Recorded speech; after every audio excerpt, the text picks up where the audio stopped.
Hello, hello, hello, everyone. Welcome to the stream. So glad you could make it. I had a little bit of a technical difficulty setting up the stream a little bit today. Tiny bit, sorta. Like, I pressed live and then it didn't go live, and so I had to figure that out. But we're here. We're live. Oh, here I got first. But anyway, welcome to the stream. Yeah, let me pull up my camera. Oh, wait. Hey, there you go. Hello. Oh, hold on. I cracked my door closed. Oh, I forgot my water.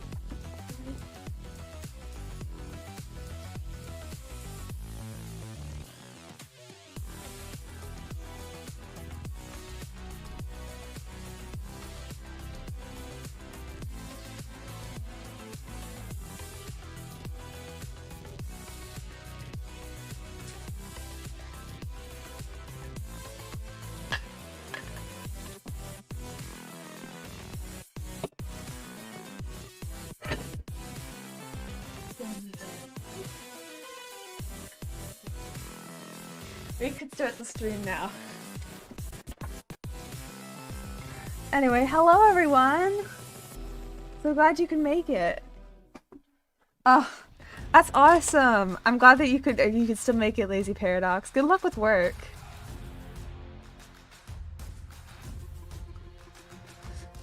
Oh right, so I ordered the capture card and all that jazz, and it arrived.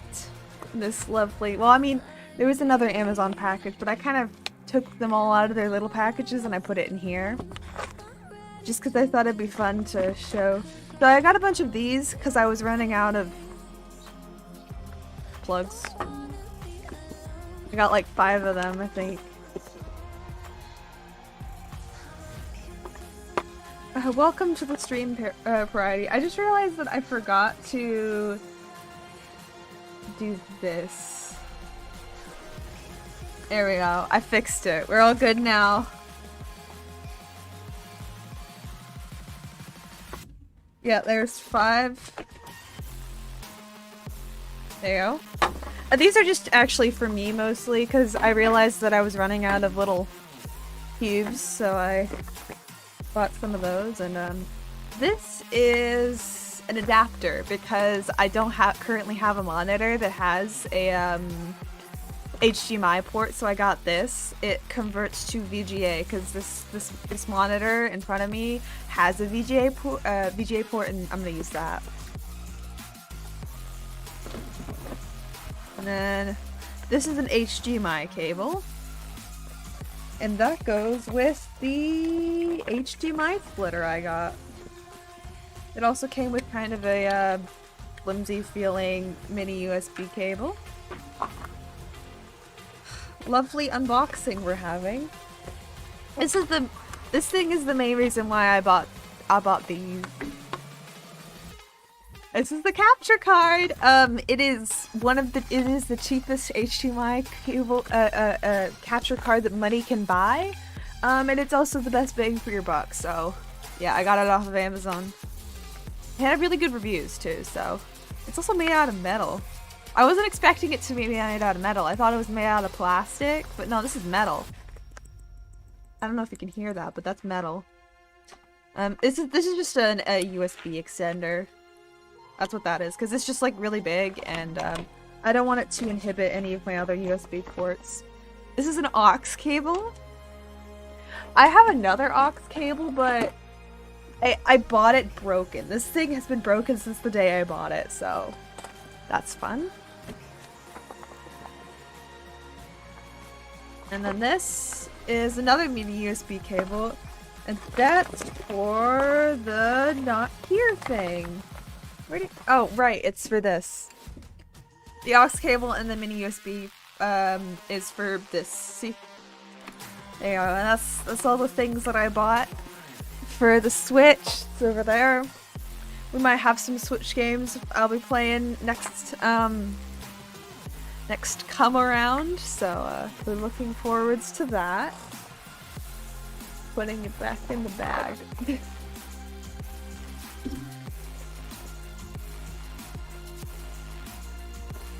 Oh, my phone is ringing. It's just a scam. I don't need to answer that. Okay, that was fun. Alright. Are you guys ready to watch a video? I have a video to watch with you guys.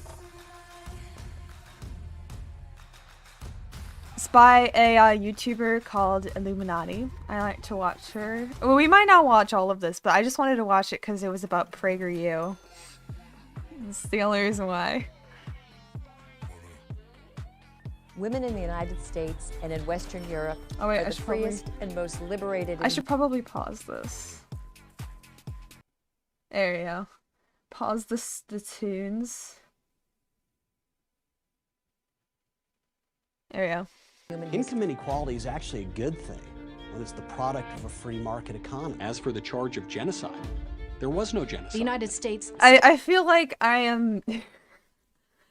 I was not expecting it to be so brutal, like right off the bat like that. Still maintains the most generous immigration policies in the world. When I hear young blacks Excuse you?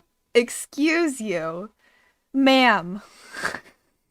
systemic racism, I don't Wait, did you say racism? Oh, systemic racism. Okay, I was like very confused there for a second. know whether to laugh or Oh, well, welcome to the stream, Graham. I'm so glad you could make it. cry. Hello everyone and welcome back to I don't know whether to laugh or cry. Well, she's like, when I hear young black people talking about systemic racism, I'm not sure whether I should laugh or cry. It's like, girl, your parents were probably slaves.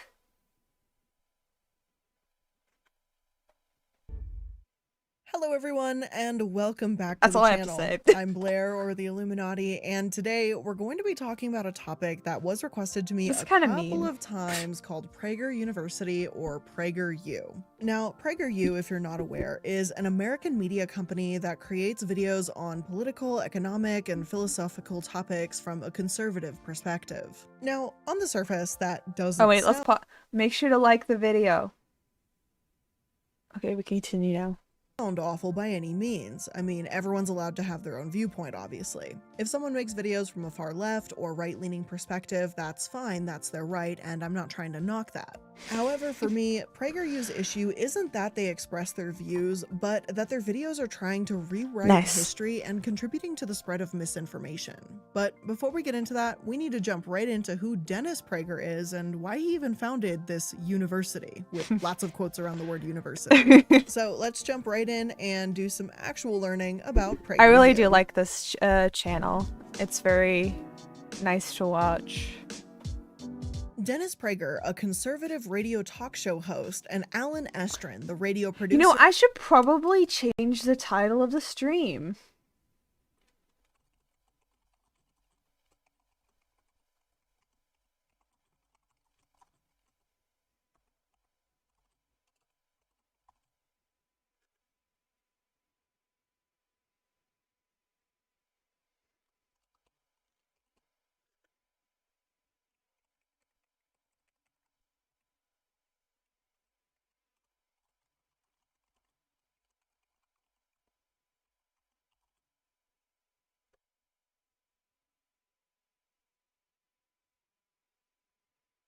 Hold on, I need to know how to spell her name.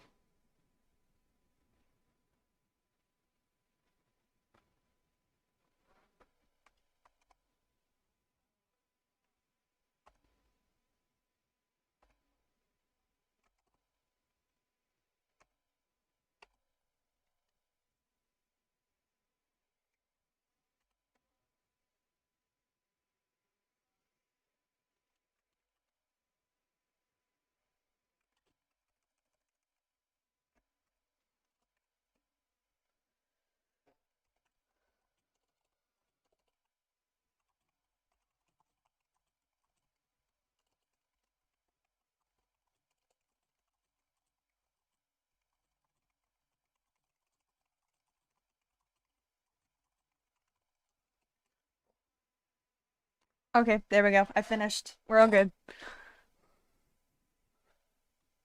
And screenwriter Hey, founded PragerU. hey, this is the first React sphere. You know what? I should call my segments like something catchy. Like I was thinking like React space. 'Cause like I want to theme my channel off space, you know? The React ship? I don't know. We'll brainstorm some ideas later. In 2009. Now, one of my sources says 2011, but everyone else says 09, so that's what we're gonna go with. Anyway, Estrin was a former screenwriter for TV shows like The Practice and Touched by an Angel, and Prager hired him in 2001 for his radio program. Apparently, 7 years later, during a promotional cruise, some of Prager's listeners said he should start his own university. Estrin told him the task was too daunting and they should take it virtual instead. Most of its $6 million budget to make videos is donated. This budget has increased significantly though and hit about $25 million in 2020, quadrupling in just over 4 years. As for how they operate, well, this is where things are going to get a bit questionable. According to the New York Times, one recent morning, Mr. Prager was recording an Ultimate Issues Hour radio segment. He's written 8 books, one is The 10 Commandments, still the best moral code, and since 1999 has hosted The Dennis Prager Show on the conservative Christian radio syndicate Salem. Mr. Prager is 6'4" and imposing in a white button-down shirt hunched over the microphone. I can see He read it, some yes. promos for his sponsor Blinds.com, he took calls from listeners, he talked about the importance of children respecting parents, very important, and about how parents should not want their children to be the smartest in the class, but rather the most moral. I want my He children to be carefully the threaded the happiest needle for in the listeners as he made the classes. argument for Mr. Trump as The a most values questioning. leader. There are 2 types of values, micro and macro, he argued. One seems to What? do with one's life. Wait, marital fidelity, religiosity, respect. Donald Trump as a values leader? Are you kidding me? What the fuck did I just listen to? And the other, he says, is more important and relates to the general effect of one's life. Donald Trump Hold on. says is more important. There are and 2 types of values, micro and macro. One seems to do with the... I don't know how... Is he just using big words to use big... Hold on.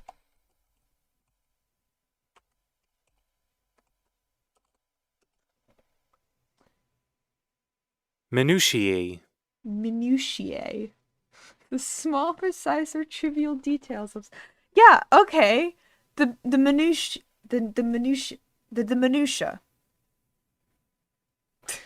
I know English. It's my first and only language.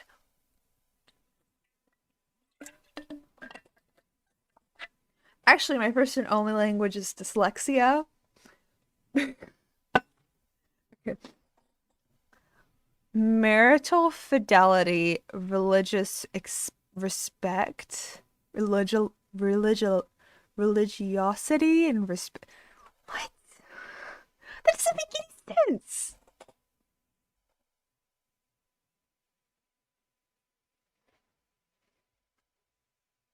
Yeah, I want that too, Graham. I want kids to question the things that they are told, because that's important. But marital fidelity, like, I get that. Don't cheat on your husbands or wives, but is it just like a signal for gay people shouldn't be able to get married? Okay, and no, I'll have you know, gay people are very cute. Also, why religiosity? And why is that the minutia? Like, the details of your... Why is that the details of your life? And that's not the more important things. Or whatever. The other, he says, is more important and relates to the general effect of one's life. Why... Well, then why do you... What? This doesn't make any sense. But I think he has terrific macro.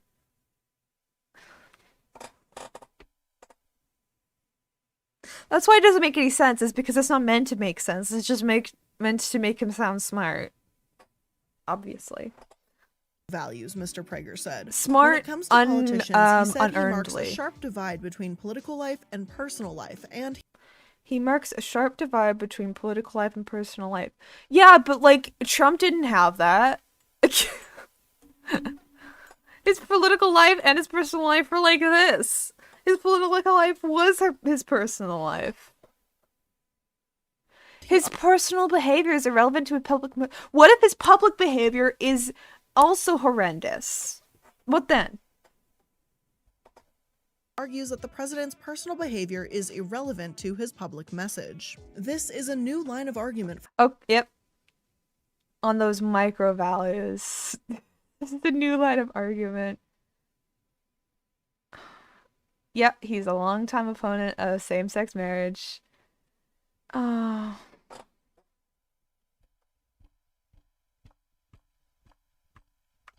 I hate this. Let's skip this part. Confused by his Trumpist turn. I'm not. In terms of invasion of the body snatchers of watching people become more Trumpian, those moral icons becoming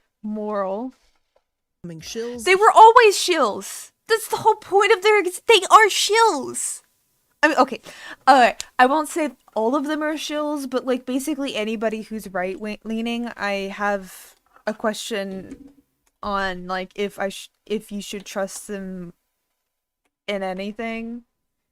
Cause like they all pretty much are shilling for something, right? I mean, like everybody wants money, but like,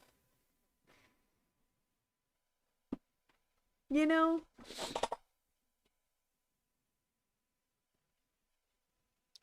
Yeah, you have to put PragerU in the category of other very successful meme machines and low-rent conservative grifting. What? Wait, hold on. It's Charles Sky, the author of How the Right Lost Its Mind. I have to read that book. Hold on. I need to write that down. I have to read that. How the Right Lost Its Mind by Charlie's. I just like the title, okay? Leave me alone.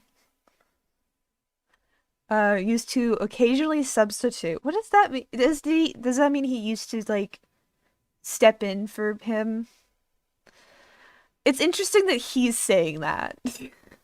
Okay, well, I guess you could say that the ones who are supportive of Donald Trump now are the shills, and the ones who aren't are just misguided. Or shills for something else. I have no idea.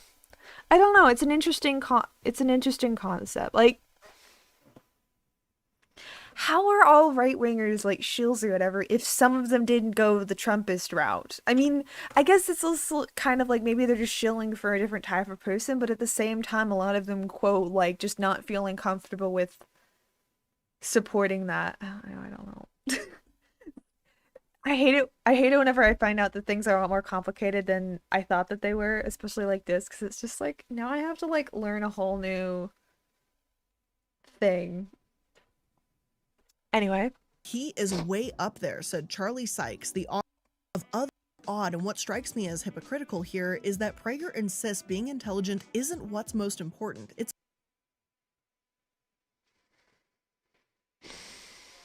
about being moral. Yet it's about being moral. What about being intelligent? What if you can't be intelligent? What if you can't be moral if you're not intelligent? Because that's what this is just saying to me. Because like, how could you think that's moral? Either you're really indoctrinated or you're just really greedy. Or both. Both could work. Are the people like Dennis Prager brainwashed? Or do they know what they're doing? It's an interesting question. Like, do they know what they're doing? You know? I don't know. he seems unwilling to hold Trump to those same standards because, as he said, Trump's personal values are irrelevant, apparently. But it's Blue screen is how I'm feeling right now. not just anti-LGBTQ messages and the idea that LGBTQ plus will destroy civilization that are a part of PragerU. The SPLC also warns that they have some extremely worrying things to say about African Americans. A lot of this comes from not Prager himself, but their presenters. It's a very well, okay, so the way that Dennis Prager does talk about like empathy and stuff, I would be inclined to agree with you. Just because he talks about it like, oh, well, the Bible is what gives people like a guide to morality. Like, shouldn't you already have that? You know, like, you don't need a dusty old book to tell you what's right and wrong. If you do, then maybe you should probably go get some help. I'm not like shitting on anybody who has that sort of struggle. It's just like, just go get some help. Like, it's out there. Like, clearly he has enough money to get help, but he's just not doing it. Presenters are the teachers in this university. Prager hires them to speak on conservative topics. People like Dave Rubin, Ben Shapiro, Will Witt, and others. Oh my gosh, this does not look like a teacher. Why do people think this guy is smart? Will Witt? Why do people think he's smart? He doesn't look smart. He looks like a fuckboy. I'm just gonna put it. He looks like a fuckboy. And some of these presenters have or promote really extremist views. SPLC states, more troubling, Tripodi discovered there are connections some PragerU presenters have with white nationalists. Wow. Wait. What? Dave Rubin is in a video called Why I Left the There's no way he was ever a leftist. Like, he can't even, he can't even convince me that. Like, there's no way. There's no way. No way. I know he does. Rubin also hosts a YouTube talk show called The Rubin Report, where he's Paul Joseph Watson of Info of extremist thinkers allows for those who identify as mainline conservatives to gain easy access to white supremacist logic. Leveraging the thoughts of someone like Stefan Molyneux can have disastrous consequences. Isn't it Molyneux? Oh. Considering that he regularly promotes alt-right scientific racism on his scientific racism? That sounds so dumb. His own YouTube shows. The fact that such rhetoric is ultimately connected to the presenter of one of PragerU's most widely circulated videos is alarming, since Molyneux's ideas of natural law were used by the founders of the US to justify the subordination of African slaves, Native Americans, and white women. I didn't know that. The more you know. Used by the people, then they should really have to think about whose feet. If PragerU doesn't want to be associated with those kinds of people, then they would really have to think about who's featured in those videos. I can't go through every single one of their presenters, or we'd be here for. What is Hate Watch?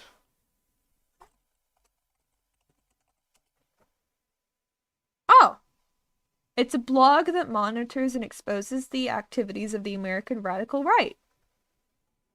From the Southern Poverty Law Center. The more you know. See, I thought it was something like that.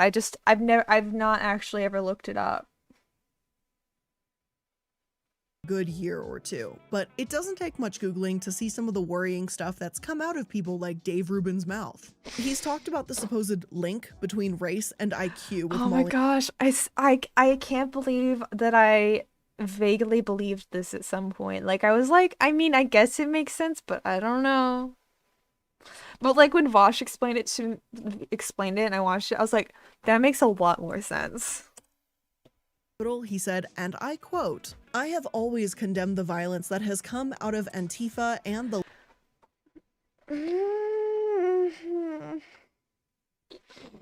left and Black Lives Matter. You can't use violence to get your political ideology. So You can't use you used violence. You people used violence, okay? Hate to break it to you. question, I condemn the violence, but that doesn't mean that the good people that went there to peacefully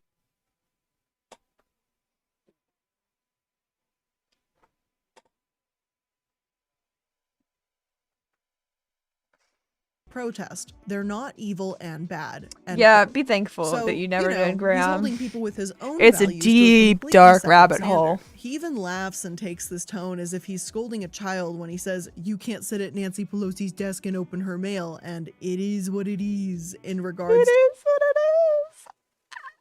to people storming inside the buildings as if this were a joke when people committed federal fucking crimes. You just know that Ruben I can't believe that we've gotten to a point where left-wingers are more concerned with breaking the laws and, like, more concerned with, like, property laws than right-wingers. I can't believe we've gotten to a point, at that point.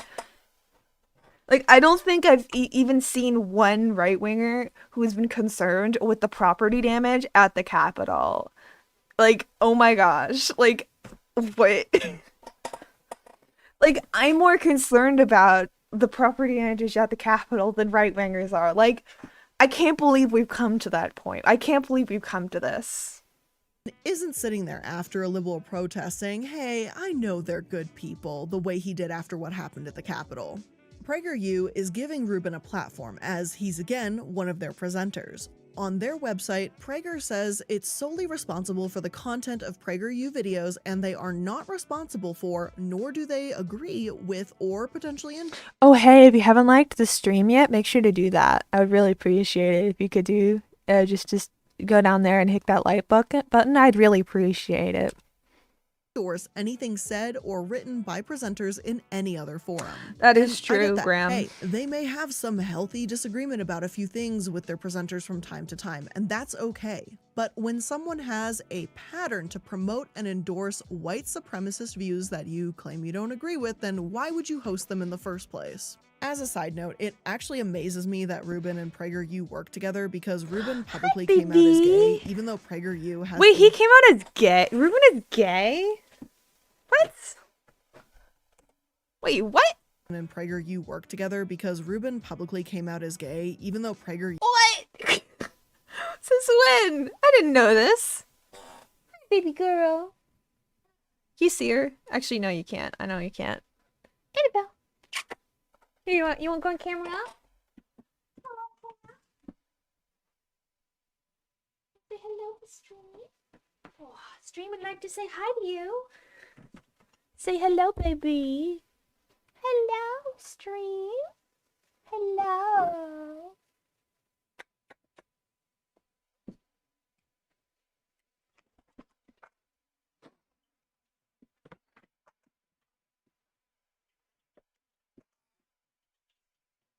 He has a husband?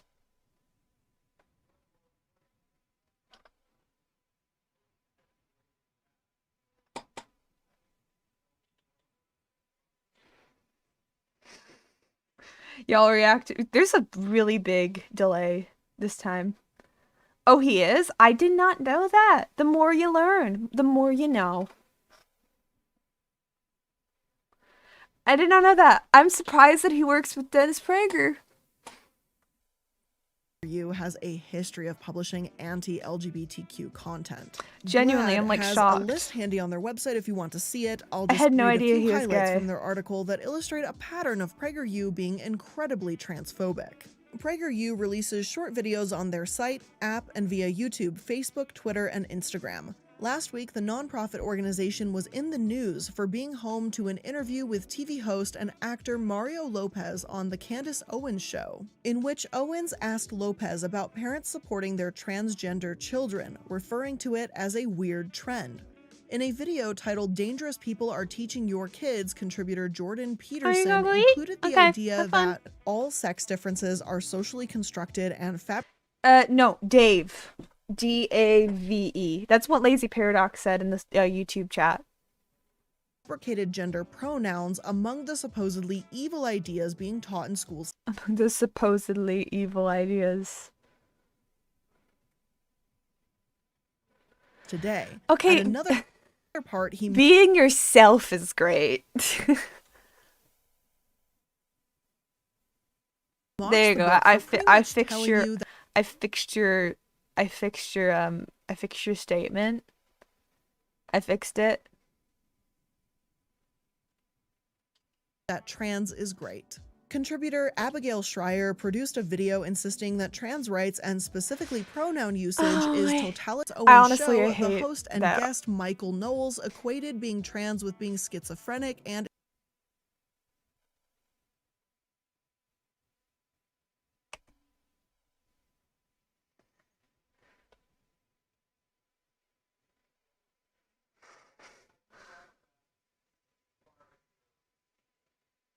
Okay. His husband is David, not Dave. Okay. Graham said it was David, not Dave. He was a producer? Huh, interesting. The more you know. They're not responsible for what they say on other platforms, but this came from PragerU themselves. They are 1,000% responsible for the horrible transphobic shit they're spewing out there. For now, Blair says trans rights. Let's move on to their next. That's Illuminauti's name, Blair, by the way. Ben Shapiro. I'm not doxing her. It's public knowledge. She even says it in her videos. So I'm not doxing anyone. Just wanted to let that out there. Been called out countless times. He said he's opposed to the 1964 civil rights movement because the government forced private businesses into doing things. He's against Title II. Okay, you're against private businesses being forced to do things, but you're against oh no, wait. Ben Shapiro is actually for masks. I do remember that he is for masks and for vaccinations. I think. I'm not sure. You can scold me if I'm wrong. Of the Civil Rights Act, when Title II and 7 were simply anti-discriminatory laws for businesses to try and put everyone on more equal ground in the eyes of the law. Not saying that's happened and that discrimination is dead, and far from it, honestly, but for Ben to argue that this was forcing people into doing things, I mean, yeah, I'm pretty okay with the government forcing businesses to not be fucking racist. And now it's time to take a break from today's video really quick, just to talk about today's sponsor, HelloFresh. Oh, he was against masks. Well, the mask mandates and like specific parts of them. So, I mean, is he really against? Is he really against private businesses being forced to do things? Really? Because like private businesses were the ones really that were asking for people to wear masks. So. HelloFresh cuts wait, hold on. We've got to the ad portion of the video. Okay. Meals, including free shipping.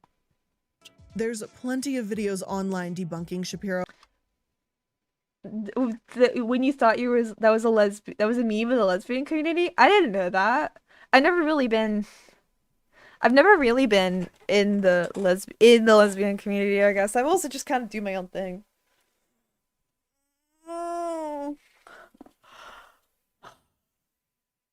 Okay. This video right here. Oh my gosh, I love how wait. I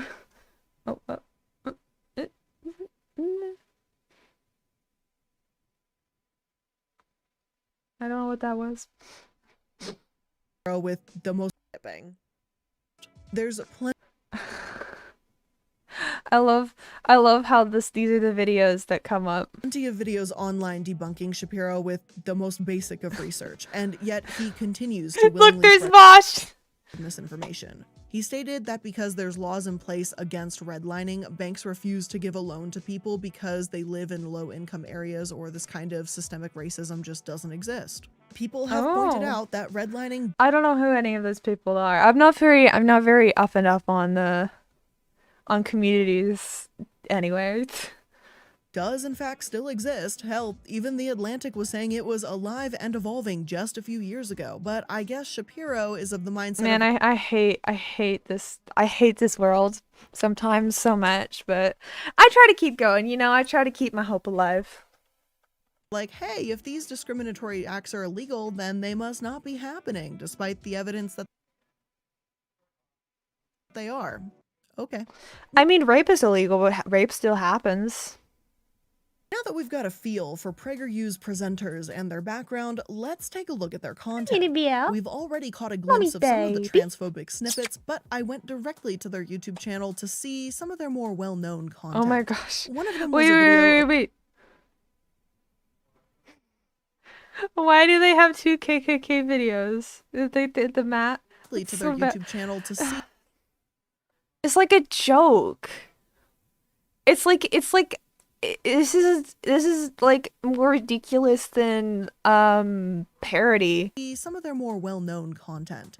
One of them was a video of Will Witt at UC Berkeley asking students how many genders there are. Everyone he interviewed said that gender was a spectrum or there was an infinite amount. Only one person said 2, and he was describing sexual orientations, but for the most part, all those interviewed seemed to understand that gender is different from sex, what we're assigned at birth. So, call me crazy, but let's say I had a question. I went onto a college campus, and literally everyone I interviewed disagreed with me. I'm not saying that would 100% change my mind right then and there, but wouldn't that make Will want to do, just a bit more research? If dozens of people disagreed with me and were able to explain their point of view concisely and clearly, I think I might go back to the drawing board and question if perhaps I was the one who was mistaken. Another one of their videos called What I Can Teach You About Racism says that because their African-American presenter Carol Swain is successful, this proves systemic racism doesn't exist. That's not how it works. As long as you work hard and meet people willing to help you along the way, it doesn't matter if you grew up poor. And look, I'm not saying every single African-American person living in the US can't succeed because of systemic racism. Carol Swain has done incredibly well for herself despite an extremely difficult upbringing. And I'm not trying to deny or diminish that, but her singular experience should be used as an inspiration. People shouldn't be prevented from having just being able to live just because that they have a different. Hold on, my mom is calling.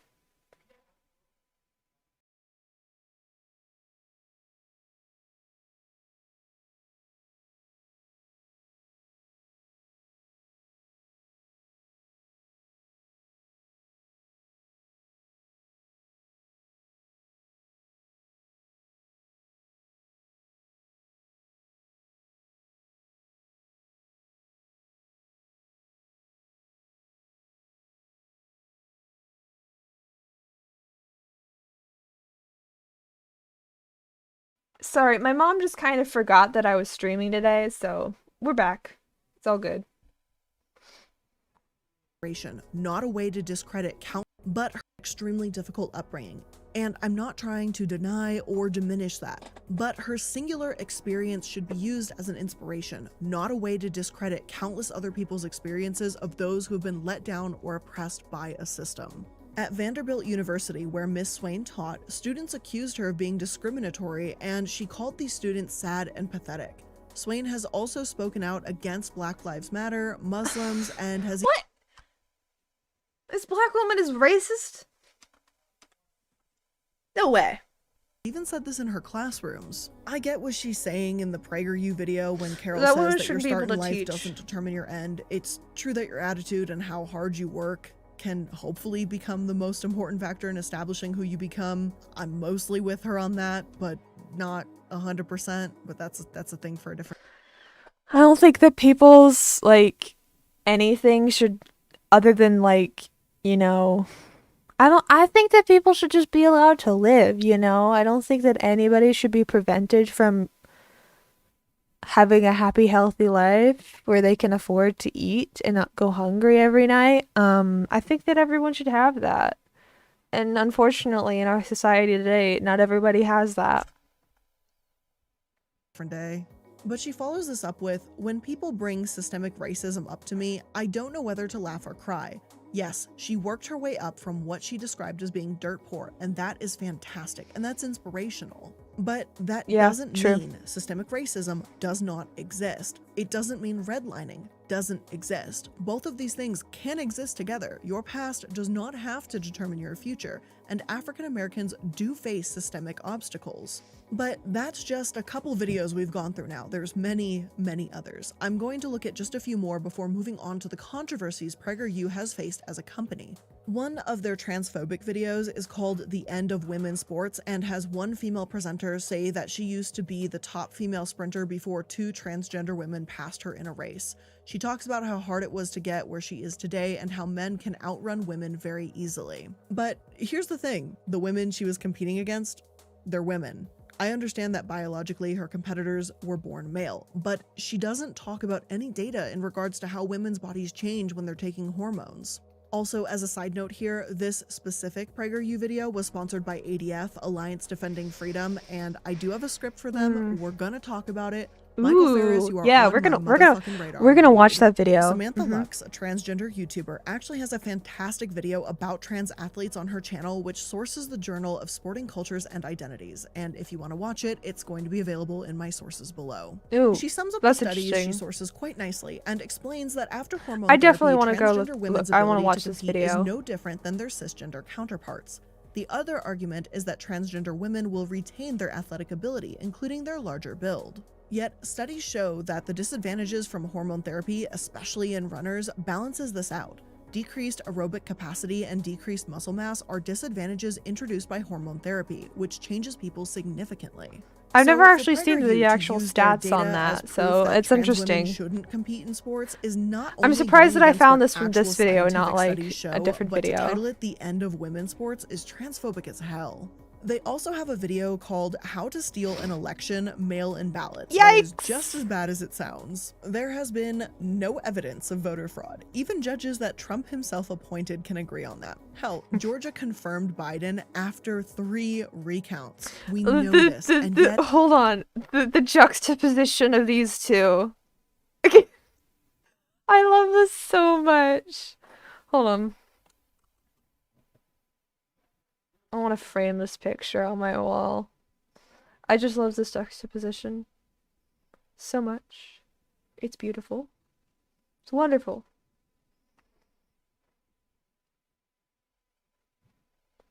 I'm just putting this in general. Okay, we can continue on. Georgia confirmed Biden after 3 recounts. We know this, and yet just before the 2020 election, PragerU set people up to believe that as long as a candidate they didn't agree with won, it shouldn't be a voter fraud. It shouldn't be a surprise, but I was still surprised anyway. They've even talked about Christopher Columbus and said that the first encounter between Europe and the Americas went. Oh no! They have a video celebrating Columbus. Are you kidding me? I've known that Columbus was a bad guy since I was like... before I even went to school. Like, I knew this. Well, and that the said natives he encountered there were, quote, mixed bags. Some good... That doesn't mean they deserve to die. Some cannibals that ate infants. PragerU criticizes what they call modern attacks on Columbus's reputation when I'm pretty sure calling someone out for genocide isn't exactly an attack on his reputation if it's factual. Columbus, by the way... Also, he wasn't the first one who founded America. Like, I know this. I've known this since I was like... Well, I knew it when I first, like, was introduced to Columbus. Like, oh, but he wasn't really the first one who found the Americas. All these other people found it first, but like we know Columbus just because I don't remember what they said, but it was just like we remember Columbus just because that's what everyone remembers or something. Yeah. They instructed infants to be killed for dog food. So how can PragerU criticize the cannibals claim when Columbus was no better? Plus, one source who was worse that there was no evidence these natives were cannibals in the first place, and Scientific American claims that much no evidence these natives were did occasionally eat flesh of their enemies to inspire fear, but there's no real evidence of this happening. Cannibals in the first place. And Scientific American claims that much of what we know about the first peoples is an artful manipulation of history. PragerU outright states No that shit. Columbus didn't invent slavery and there was no genocide. Genocide, by definition, is an internationally recognized crime where acts are committed with intent to destroy, in whole or in part, a national, ethnic, racial, or religious group.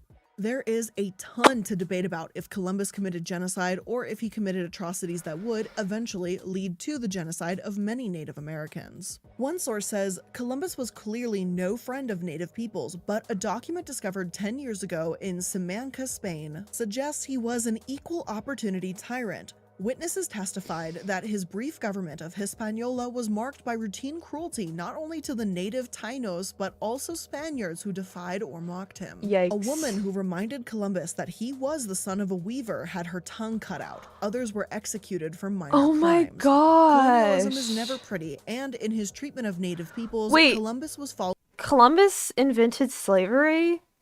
I don't think that anybody invented slavery. I'm pretty sure just slavery is like... Slavery's been around for ages, but like he did bring slavery with him, but I mean he didn't invent it. Pretty sure slavery's been around since before Columbus was alive, like was first alive, was born, so I don't know.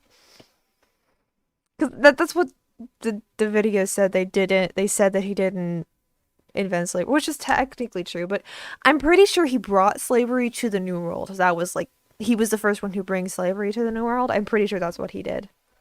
Following Spanish and Portuguese trading and slaving practices. We may charge him with genocide by negligence if there is such a thing, but it's harder to prove intent.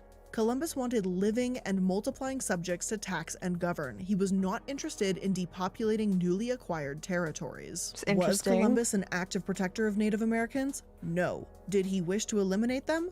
No. Did genocide directly result from his decrees and his family's commercial aims? Yes. Capitalism committed genocide. That's that's the answer. Capitalism. Capitalism did the genocide. Duh. So he didn't do genocide. Capitalism did. So we should blame capitalism and throw it out the window. Is his intent or not, and he should bear some responsibility. Oh, you were talking about the PragerU's pro-slavery video. Got it. Okay. Oh, but they treated the slaves so nicely, and where else would have the slaves gone if they weren't slaves? Like, they would have been treated so poorly. Oh, no. Sorry, that was horrible. I'll never do that again. Yeah.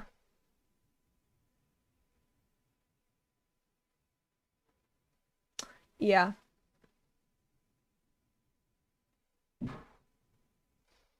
Sorry, everyone, for the cringe. But for PragerU to state that the modern attack on his reputation is wrong and that celebrating Columbus is celebrating Westernization, I just don't agree. But I don't want to celebrate Westernization. Westernization means enslaving people, which unfortunately back then it did, then it's not something I really want to celebrate. Bingo. Right, I've gone on and on about these videos for long enough. Now, I want to talk about their legal... Okay, I think I'm gonna pause the video here for now, because we've been going over this for like... almost an hour, so I think it's time that we do something else. I want to do something else, that's why I said that. Let's figure out what to do next. Could do a draw. I always do enjoy draw.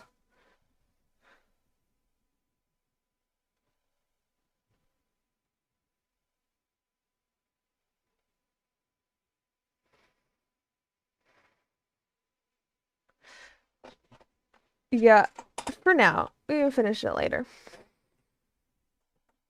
Kind of just want to play some Pathless, because we haven't done that in a while.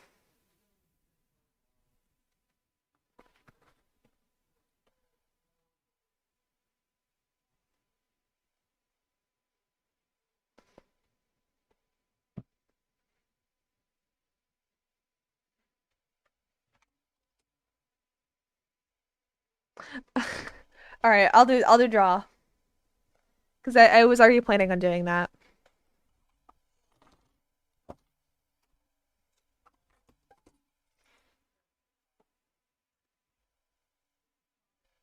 Hold on, I need to grab my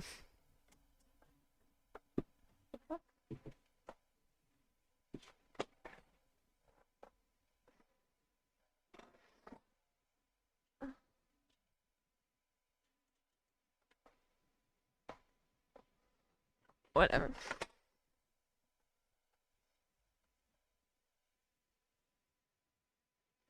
I think I was mid-boss in Pathless. The problem with drawing right now is that I'm not really sure what I would draw. Well, actually, I have ideas. It's just like, I don't know if I can actually, like, do said ideas. Like, I don't know if I have the ability, you know? You know?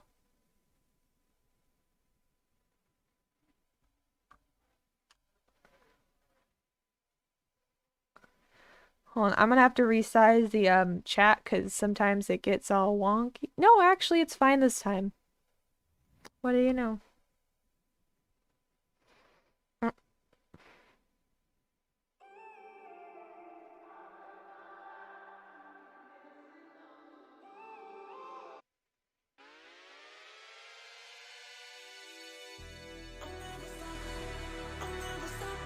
There we go.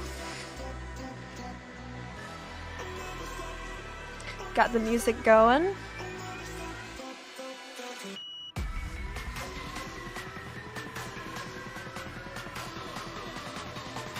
You're not picky.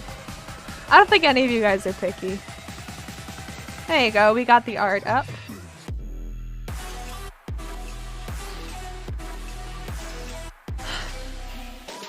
Hold on, I need to grab my drawing glove.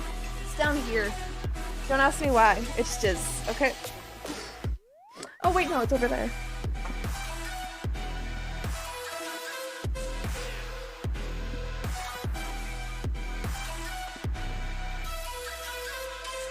I don't actually like that glove item.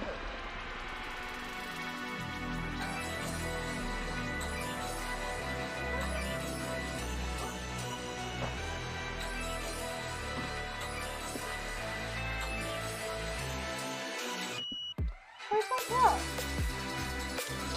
I was just gonna use my other glove, but now it's gone.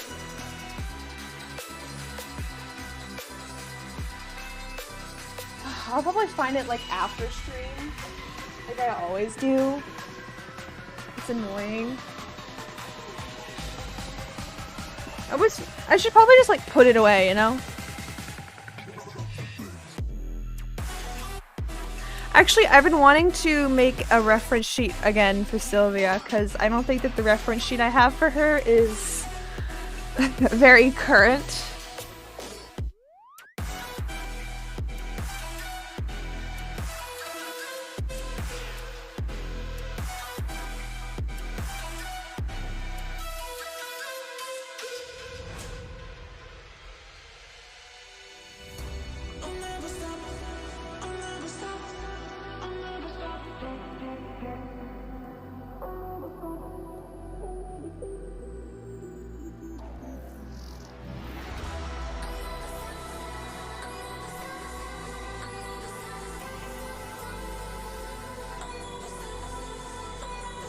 This is like all of my art.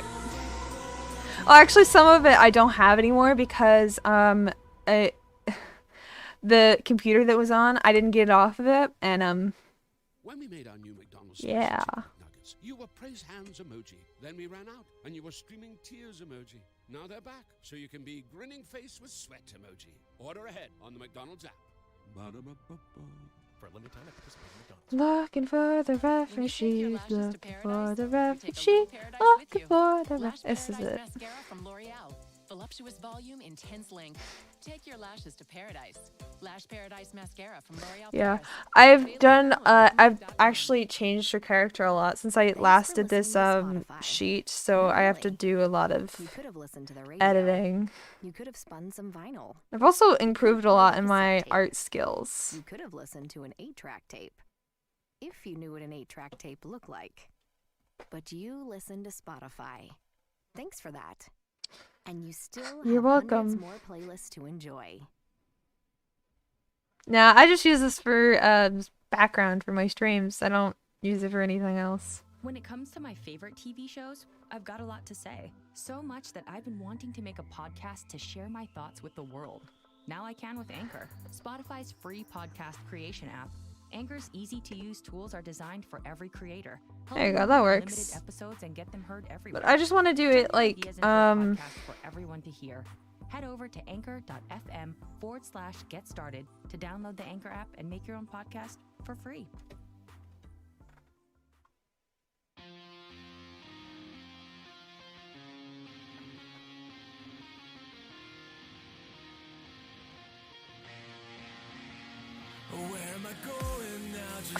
Ah, yeah, I like this song. Sweet. Actually, hold on.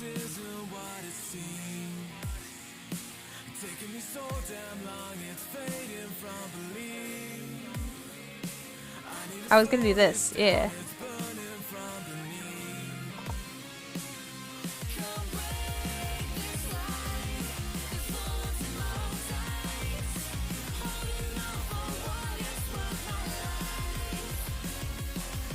I don't remember what I put for this.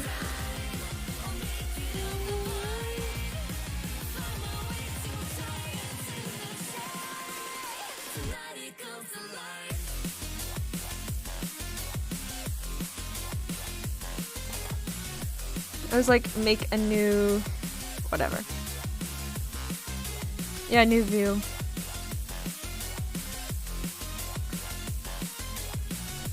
Oops.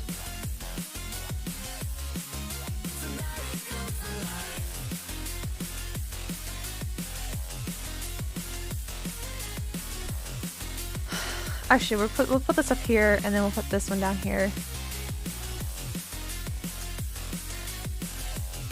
I've actually recently done a redesign of her character in like text form, so this will be interesting.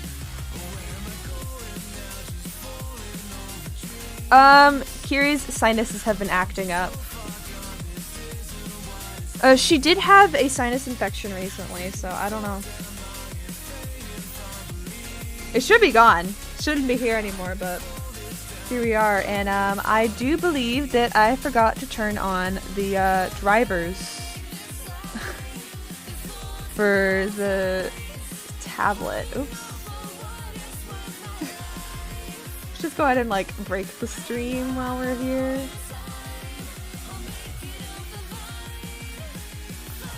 Quit that. There you go. That should be fine.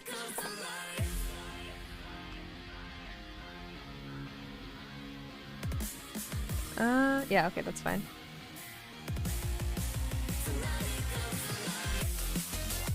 Yeah, okay, we're okay now.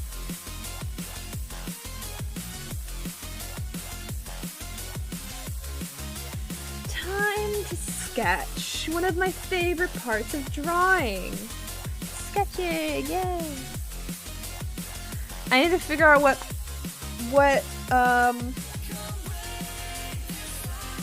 that sucks.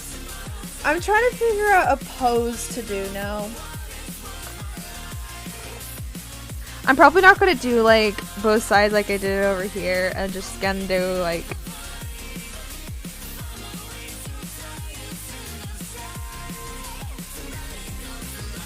hold on, I gotta put this over here.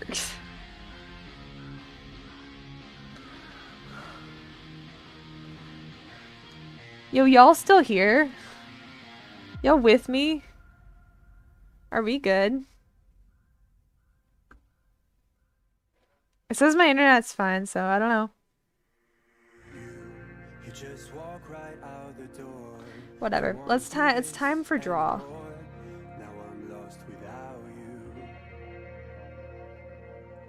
That's too light, actually. Pose.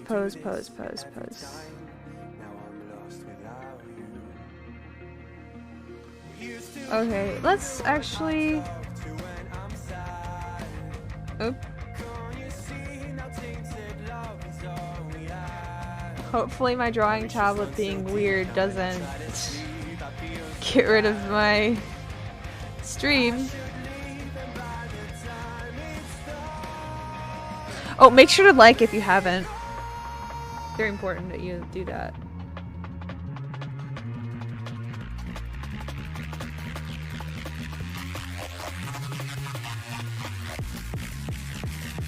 I just need some like inspiration, you know?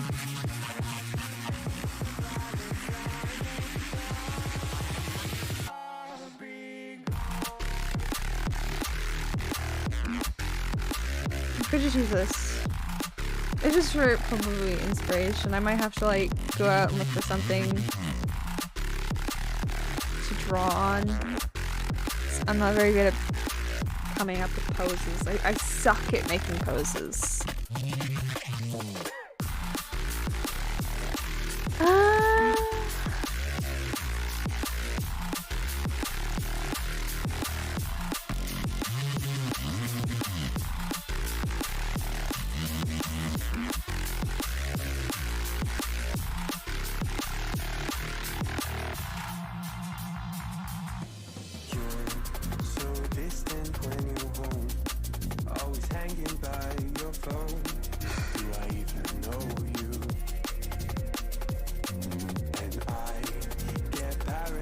I'm not sure if this is,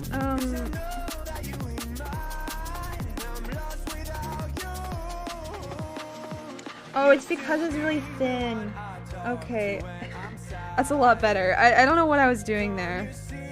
Hold on. That's a lot better. Okay. That was really bizarre. That weirded me out. That is...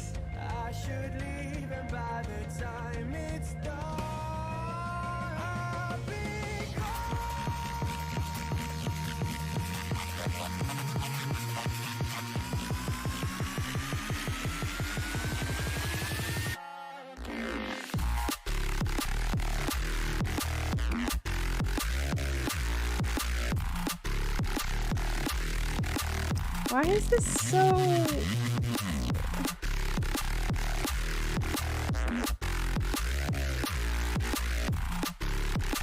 I feel like the what?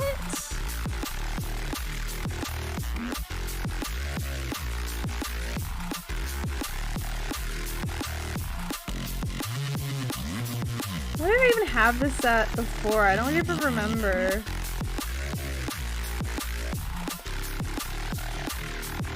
I don't remember what I had my sketch thing at, but it's not like this harsh.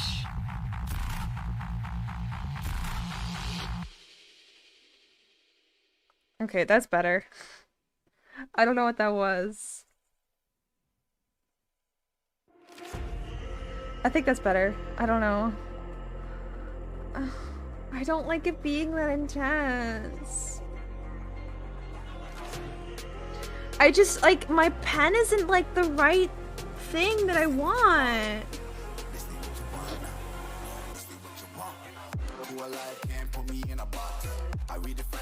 Oh, wait, hold on.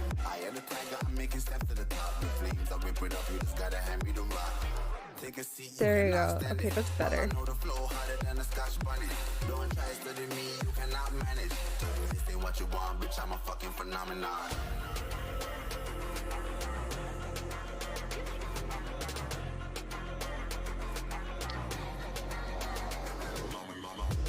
Oh, my camera stopped?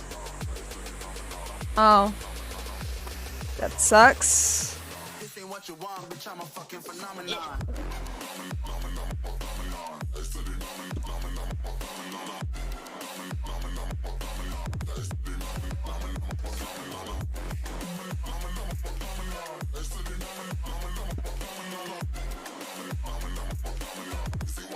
I don't know why it does that.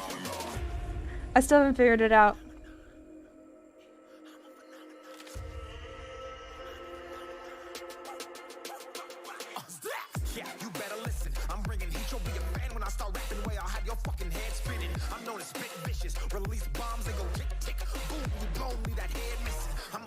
Hopefully that's okay.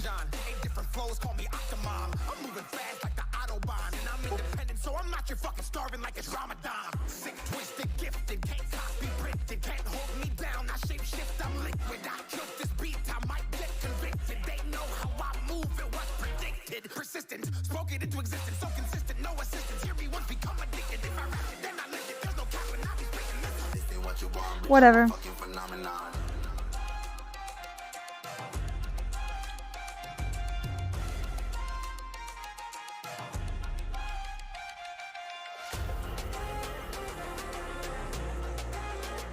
I know, I had to fix it.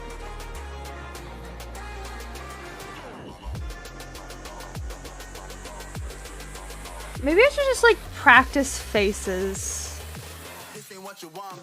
But just like, I don't know. I'm a little directionless right now.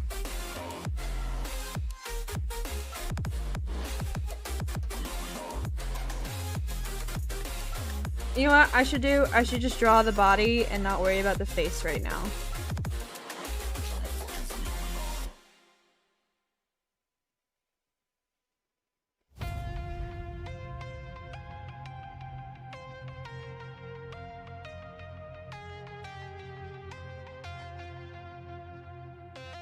When the night was closing in, I was alone and so afraid.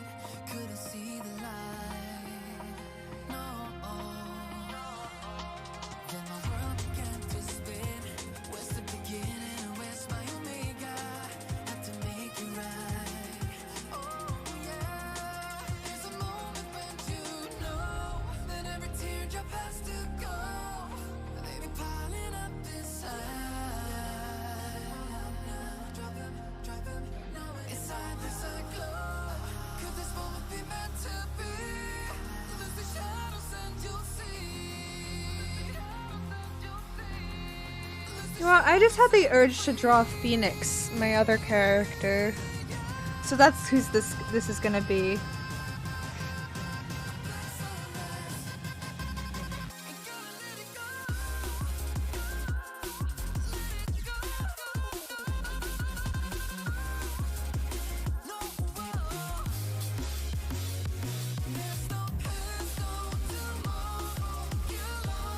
This isn't right.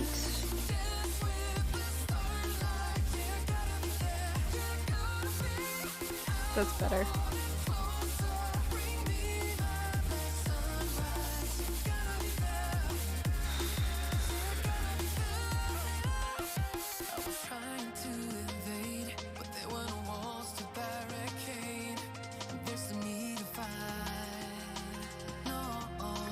Sure.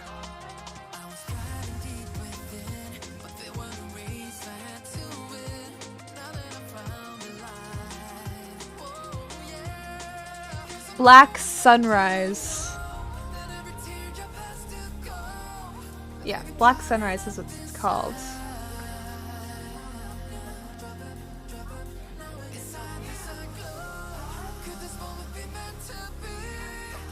Can you hear that? Hopefully you can't. There's some people arguing outside my room.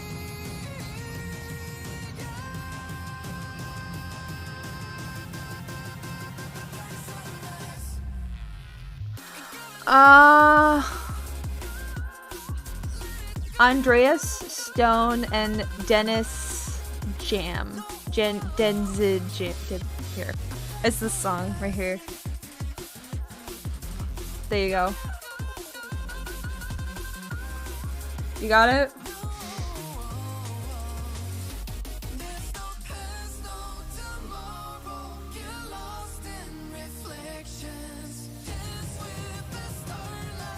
Okay, we're gonna put it back.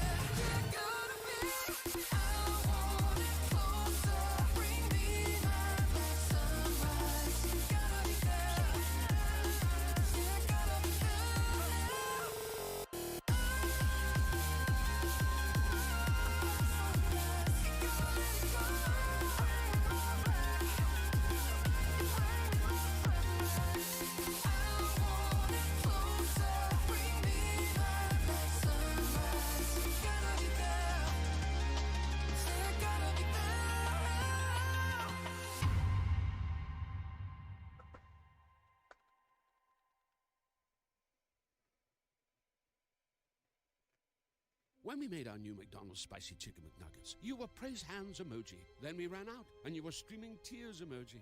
Now they're back, so you can be grinning face with sweat You know, emoji. On the McDonald's app. Somebody in the server, I think, recently said something like Dennis David Perdue is like really out of touch, and I'm like, I wanted to say, but I forgot. I think that no, yeah, that's his whole deal. He's out of touch. That was like my whole argument as to why I didn't think he could win. It's just too out of touch with what And you still actual have people in hundreds Georgia more are going playlists to through and enjoy. experiencing at the moment.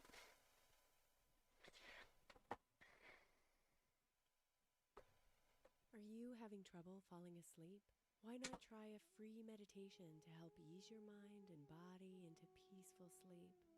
The Sleep Meditations for Women podcast is your home for guided meditations that will lull you into dreamland.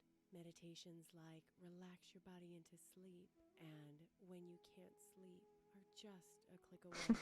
Tap now to listen to the Sleep Meditations for Women podcast right here on Spotify.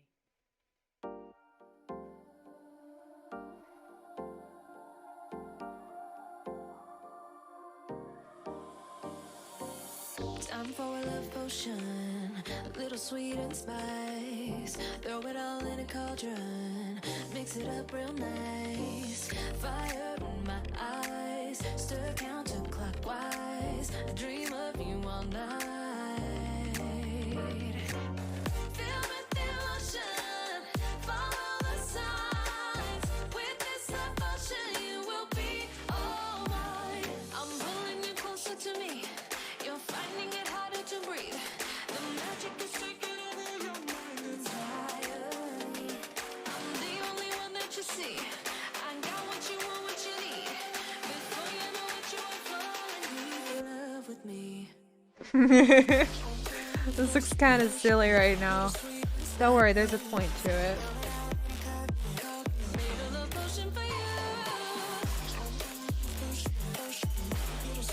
You know what? No. We're just gonna actually just draw this. Yep. This is the moment, no turning back. One drop on your lips and the spell will take effect. Under the moonlight, stay close to my side. We're burning so bright. Oh, oh, oh. Filled with emotion, follow the signs. With this love potion, you will be all mine. I'm pulling you closer to me. You're finding it harder to breathe. The magic is taking over your mind entirely. I'm the only one that you see. I got what you want, what you need. Before you know it, you are falling deep in love with me. Little sweet and spice. Made a love potion for you. Hey, yeah. Little sweet and spice. Yeah. Made a love potion for you. Filled with emotion, follow the signs. With this love potion, you will be all mine. Filled with emotion, follow the signs. With this love potion, you will be all mine.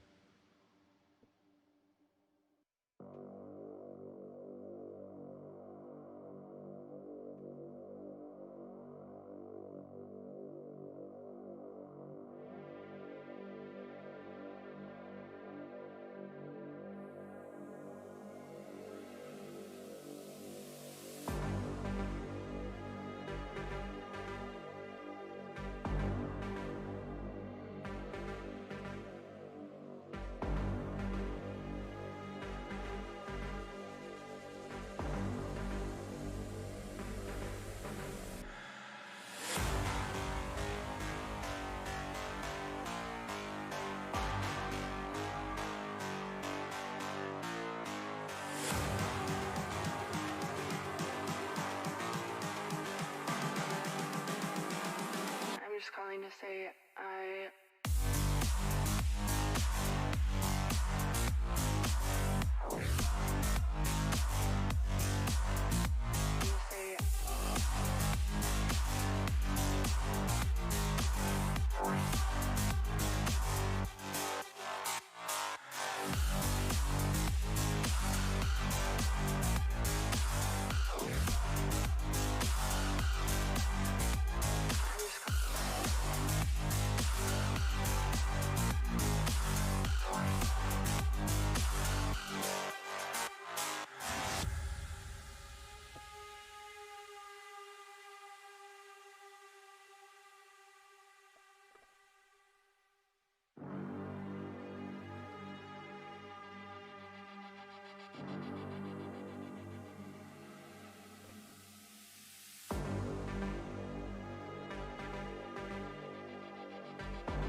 See you soon.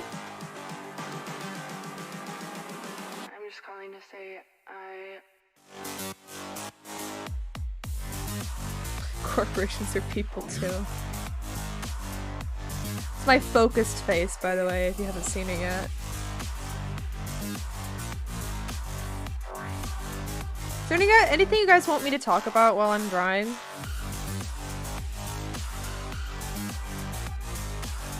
Ask me questions if you want.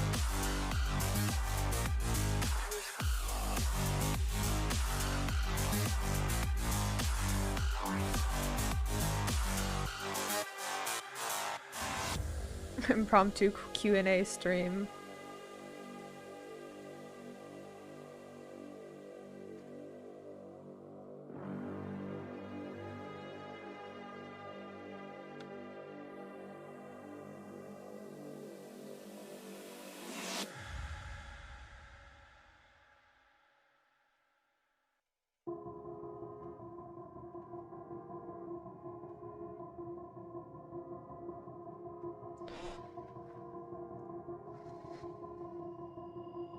I've been thinking, lately it's just me against the world.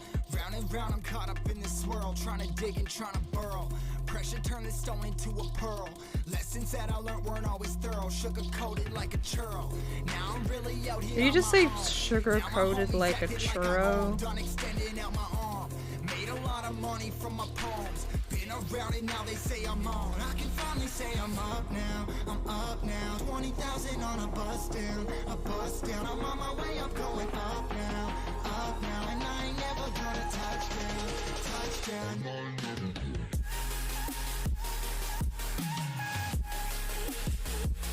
ain't never gonna touch down. No, I ain't never gonna touch down.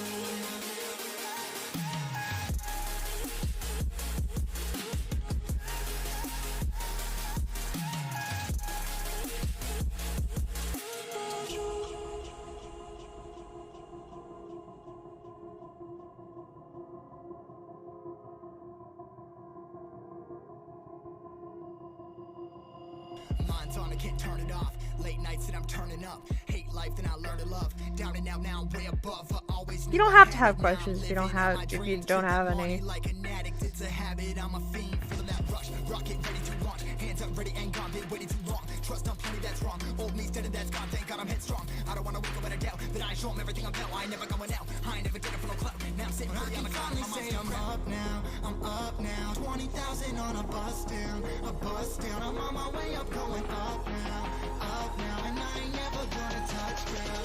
Touchdown. I ain't never gonna. I ain't never gonna touch down.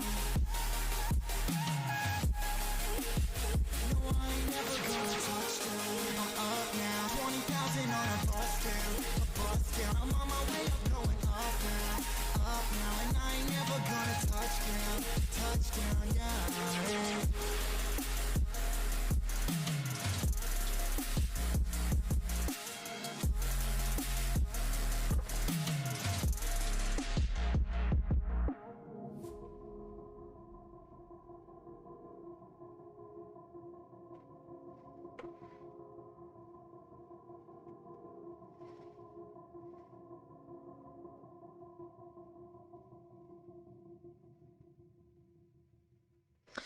And you can only bring one thing with you. It's your island, your rules. What do you bring? Deserted island? It's a good question. Oh.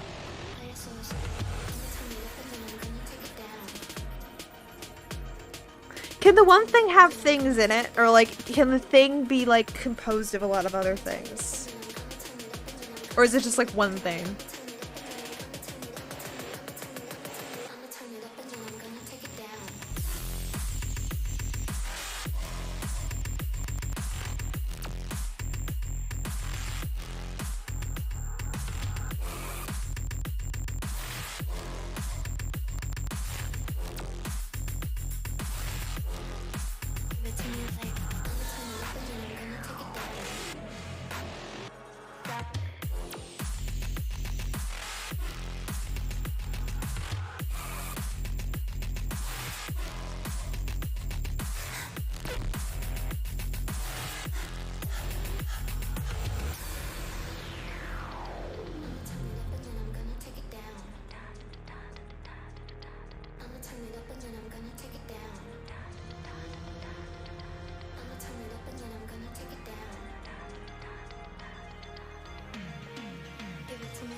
I'd probably bring...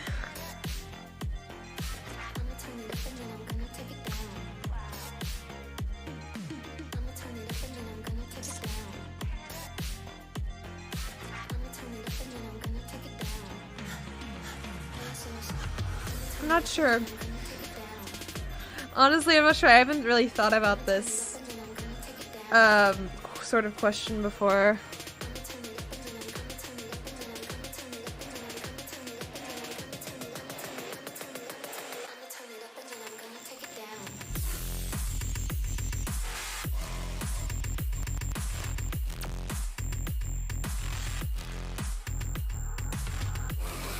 It's your island, your rules.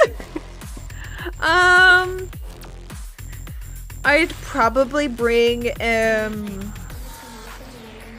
one of those like kits that the army or like the military or the navy or whatever has that are in like life rafts for if you get if this ship gets destroyed or like you get into an emergency situation, you have to abandon ship, and it's like basically like a life.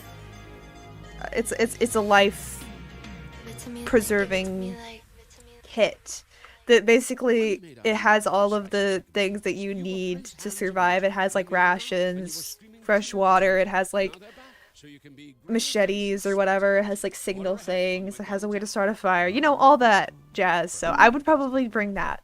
When it comes to my favorite TV shows, I've got a lot to say. So much that I've been wanting to make a podcast to share my thoughts with the world. Now I can with Anchor, Spotify's free podcast creation app. Anchor's easy-to-use tools are designed for every creator, helping you make unlimited episodes and get them heard everywhere. Turn your ideas into a podcast for everyone to hear. Head over to anchor.fm/getstarted to download the Anchor app and make your own podcast for free. Thanks for listening to Spotify. No, really. You could have listened to the radio. You could have spun some vinyl. You could have played a cassette tape. You could have listened to an 8-track tape. If you knew what an 8-track tape looked like. But you listened to Spotify. Thanks for that. And you still have hundreds more playlists to enjoy.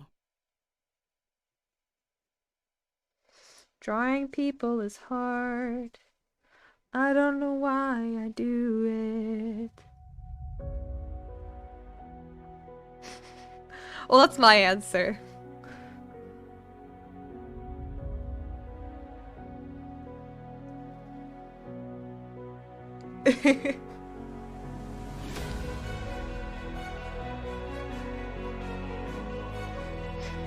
Why, thank you. I thought about it very hard. I thought about my answer very hardly.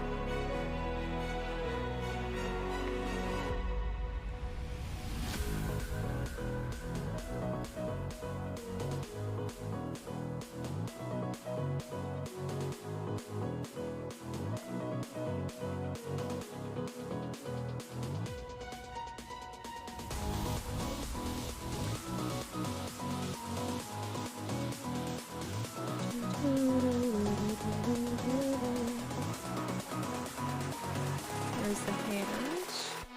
And this is the other hand.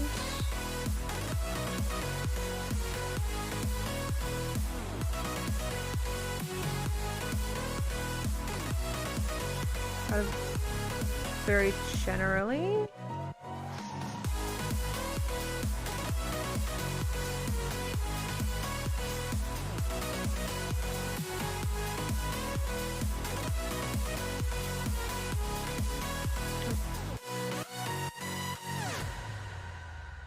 This doesn't look right.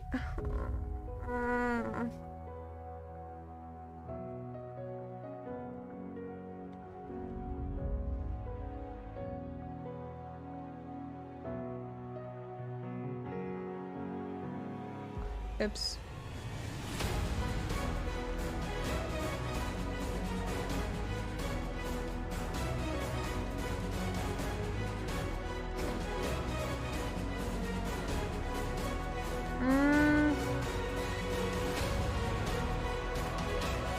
If I just take this and I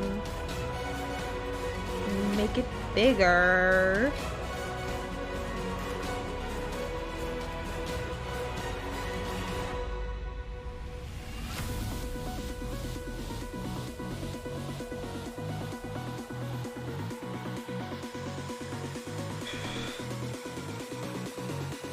That's what I'm trying to do. This is hard because I'm trying to do her like facing this way. All right. And then the hips like this way.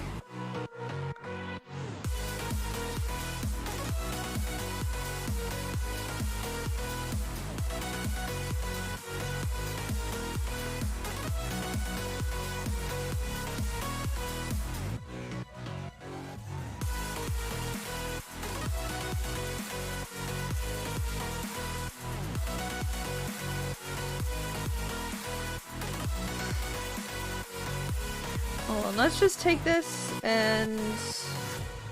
Oh wait, hold on. Actually, I could just do this.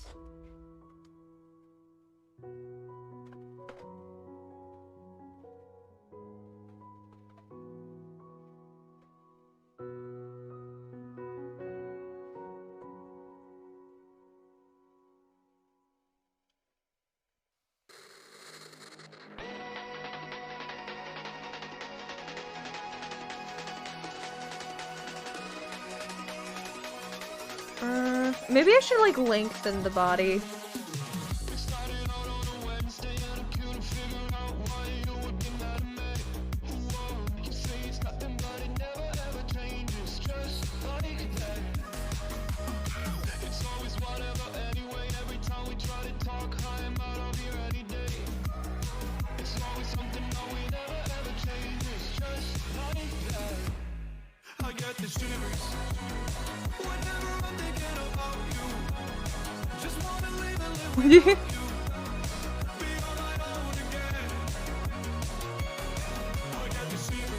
That doesn't look right.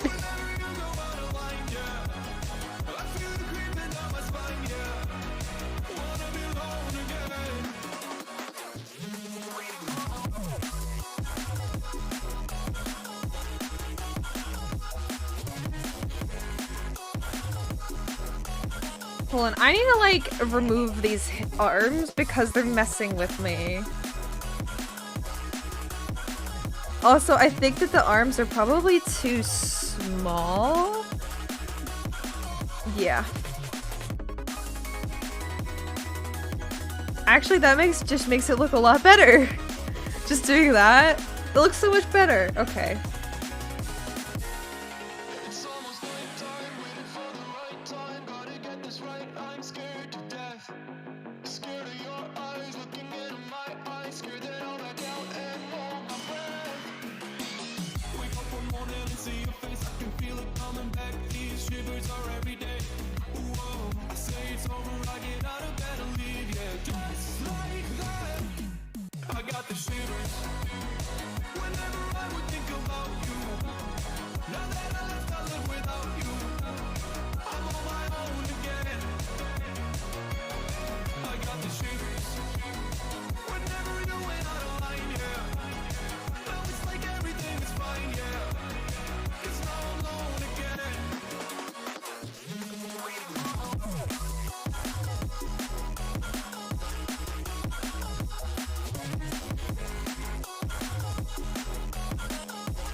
Actually, I do want to draw Sylvia. I know I spent like forever on these arms, but I'm redoing them.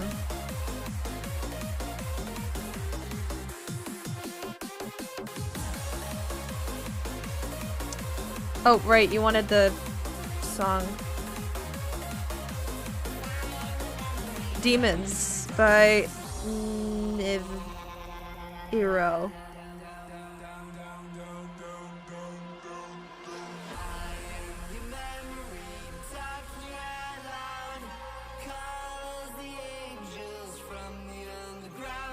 There we go.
Give her a bit of a dimple.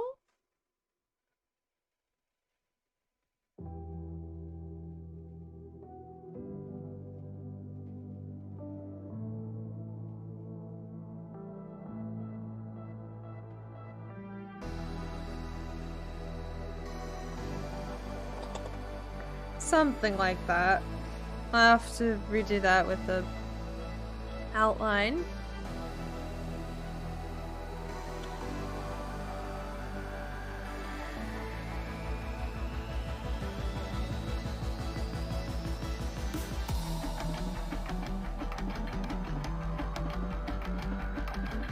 I mean, Phoenix is Sylvia's older sibling, so... Her face is a bit longer than that.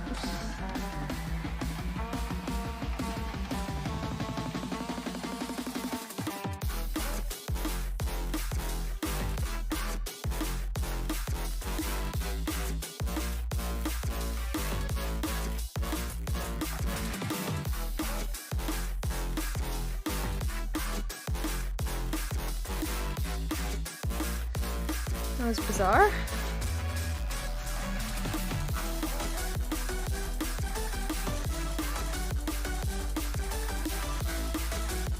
So I need to...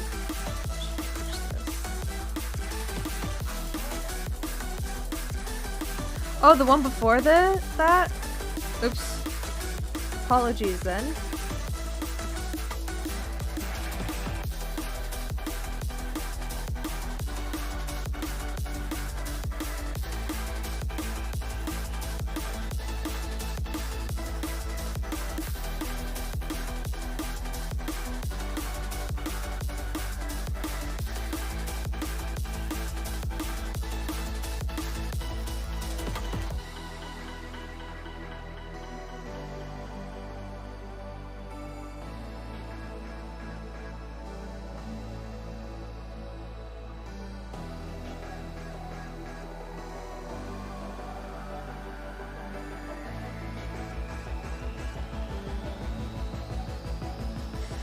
Well, I mean, like, I'm not starting something new. I'm just going off of what I already had.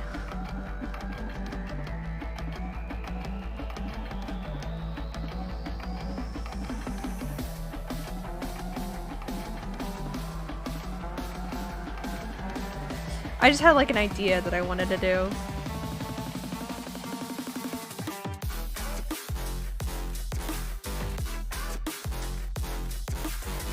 For how many peace signs I draw, I'm not very good at them.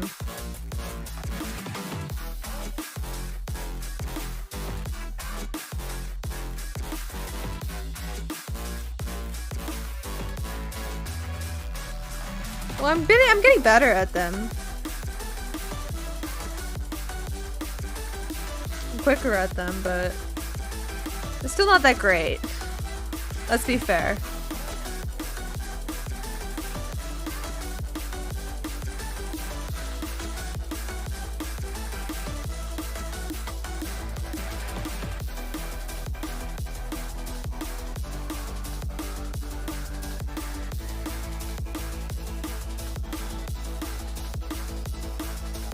Like, how do you draw this, you know?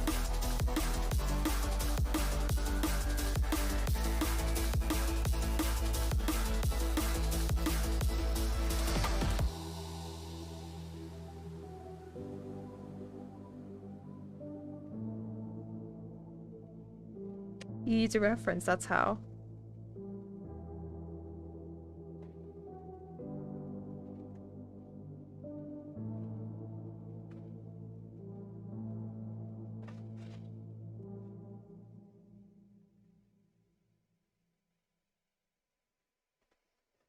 When we made our new McDonald's spicy chicken McNuggets, you were praise hands emoji. Then we ran out, and you were screaming tears emoji. Now they're back, so you can be grinning face with sweat emoji. Order ahead on the McDonald's app. For a limited time at participating McDonald's. You're doing what? Friends, Annie F. Downs here, author of the best-selling book. I am 100 very Days to confused Brave, now. and Please host of the explain. Brand new podcast, Stories from 100 Days to Brave. We all could use a little courage right now, and when I hear someone else's story of the hard decision they made or the brave moment they faced, it makes me want to do the same. What? Stories from 100 Days to Brave is a 10-part podcast. 10 chances for you to be inspired and changed by someone else's story. Listen along and choose courage for yourself. Tap here to listen to Stories from 100 Days to Brave on Spotify. I'm so confused. Thanks for listening to Spotify. No, really. You could have listened to the radio. You could have spun some vinyl. You could have played a cassette tape. You could have listened to an 8-track No, I tape. couldn't have. If you knew what an 8-track tape looked like. But you listened to Spotify. Thanks for that. And you still have hundreds more playlists to enjoy. Oh, but sugar gliders are so cute though.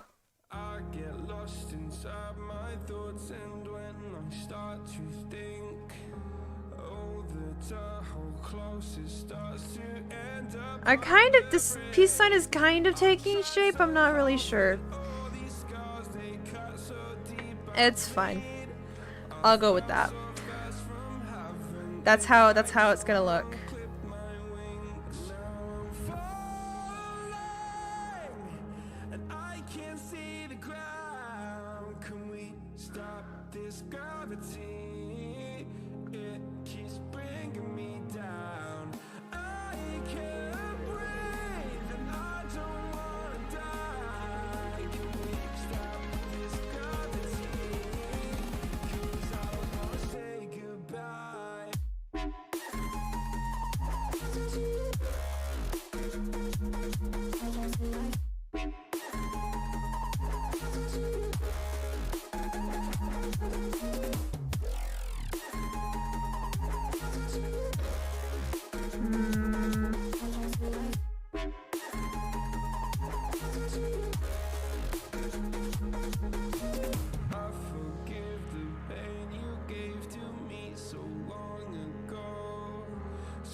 We drawn, Lazy Paradox.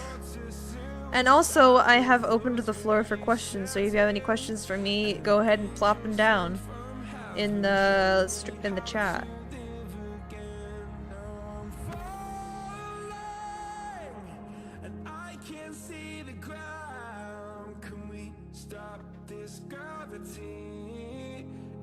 Also taking questions.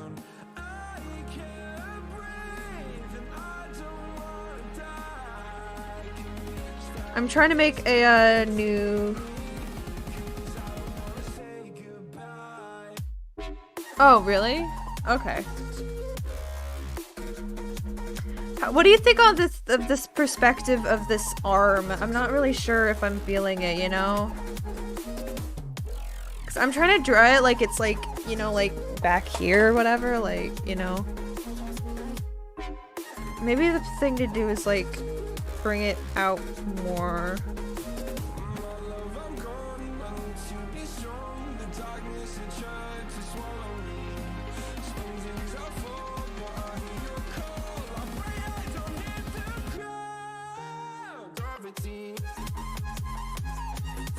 Why?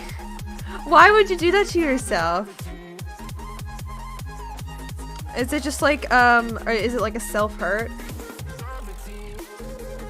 Well, I'm mostly looking here. I'm not really looking up here. But sure, hold on.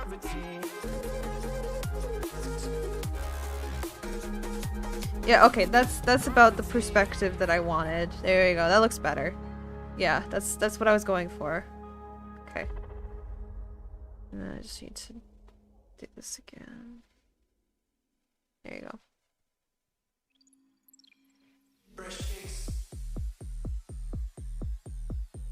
Okay.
I don't like horror.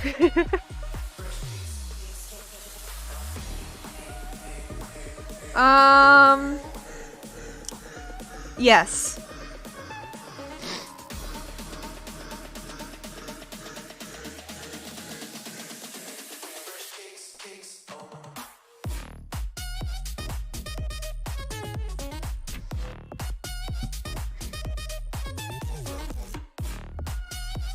It's actually pretty good. I'm actually kind of proud of that.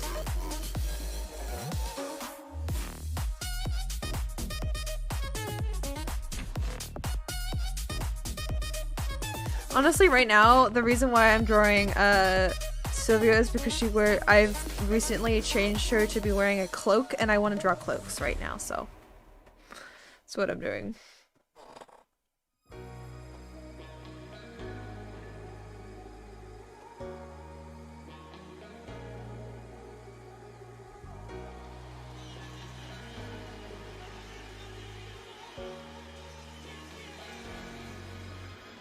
Got enough of every melody, they all sound the same.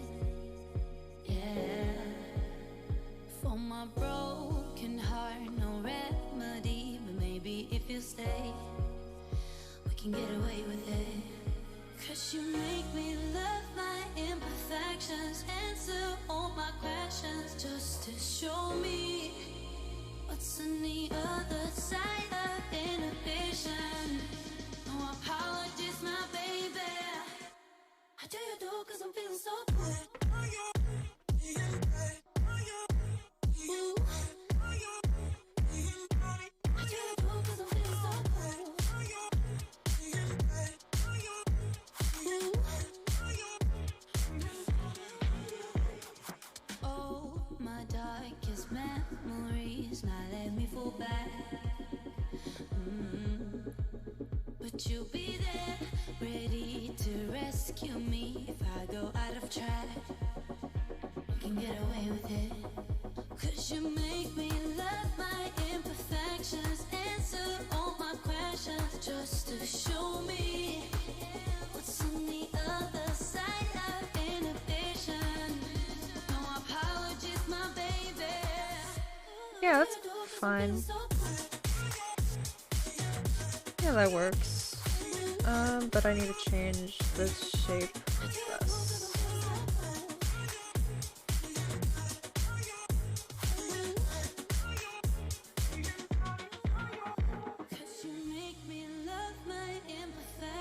It's kind of fun, I guess. What's on the other side of inhibition? Ooh, I do you do 'cause I'm feeling so cool.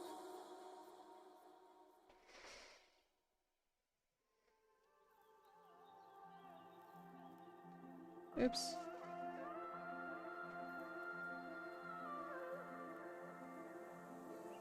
It's hard for me to let go, but I think that I'm finally feeling good again.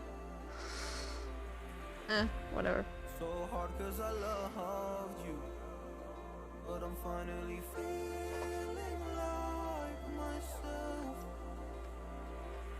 All of the wounds that were opened by you are now closing. I finally know how to live without hurting myself. I think that I am moving on 'cause I do feel less broken. I needed a sign, this is a sign that I'm healing. I'm finally healing from you. My first act? What can I do? Just like what a normal president can do? Cause like it depends on like how much I can do, and that would dictate what I would do. If I could do literally anything, I would probably enact universal UBI, universal basic income. That would be the first thing that I would, the first big thing that I would do.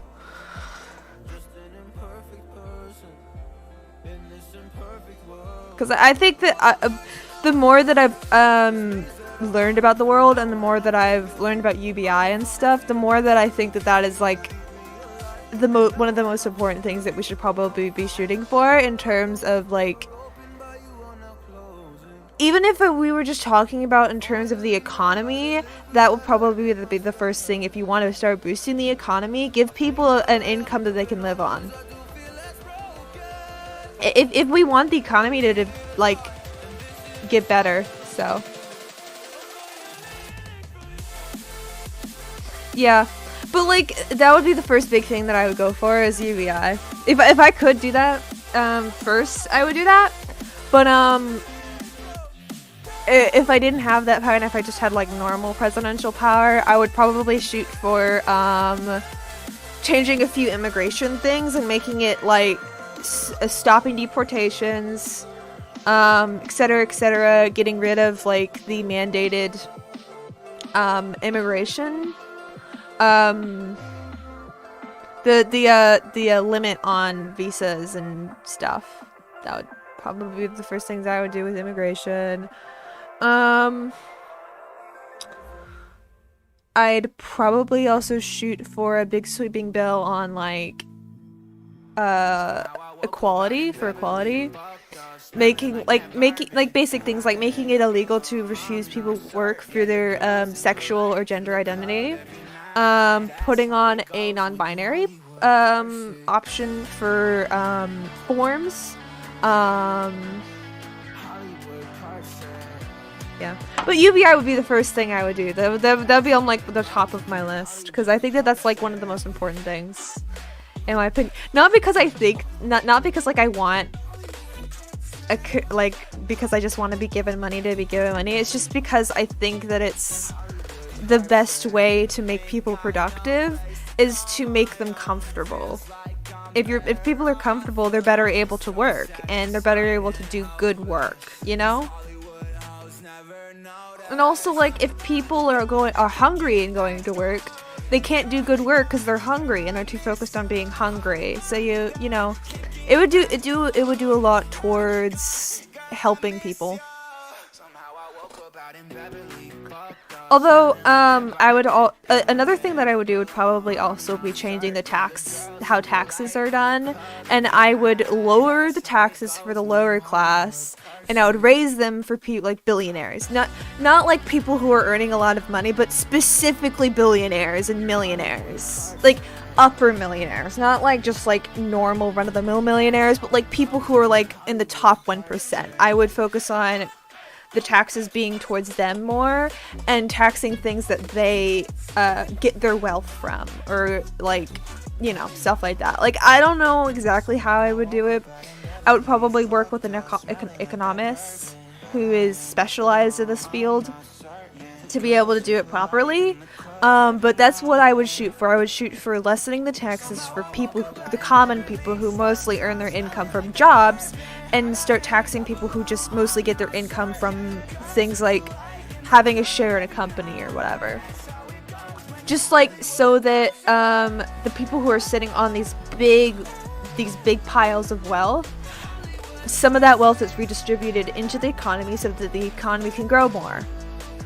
And I mean, like, I'm also talking about this from the standpoint of I probably can't just abolish capitalism, because that would be too unstable it would be too unstable if I were to do that. You have to do it gradually if you don't want the economy to just crash and burn and everybody dies. So, yeah. That's what I would do. And I would also work towards making laws that make worker co-ops more economically beneficial, and like the worker co-ops have to actually be like sound. Oh, also I would probably want to make a commission that is focused on giving like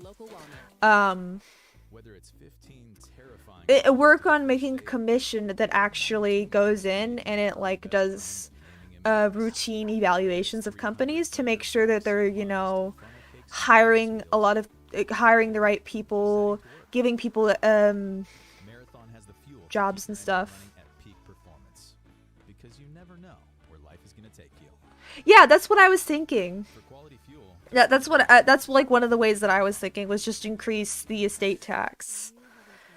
I mean, like, okay, so I don't know. It's a bit complicated because there also are small farmers that would probably be impacted by that, but they are like a different class of people, and so you'd probably I mean, like, maybe you could just make tax breaks specifically for small farmers, not for big farms. Like the farm has to, I don't know. It's a bit complicated on how it would work, but because, like, I know that there are still small farmers out there who are suffering because the taxes, the estate tax specifically is too high. So maybe it's like you change it so that farms that are of a certain size, above a certain size, gets the estate tax, and below you can get like subsidies or whatever. I don't know. It's really complicated. That's why I said it was really complicated. You're writing me in? No, actually vote for somebody.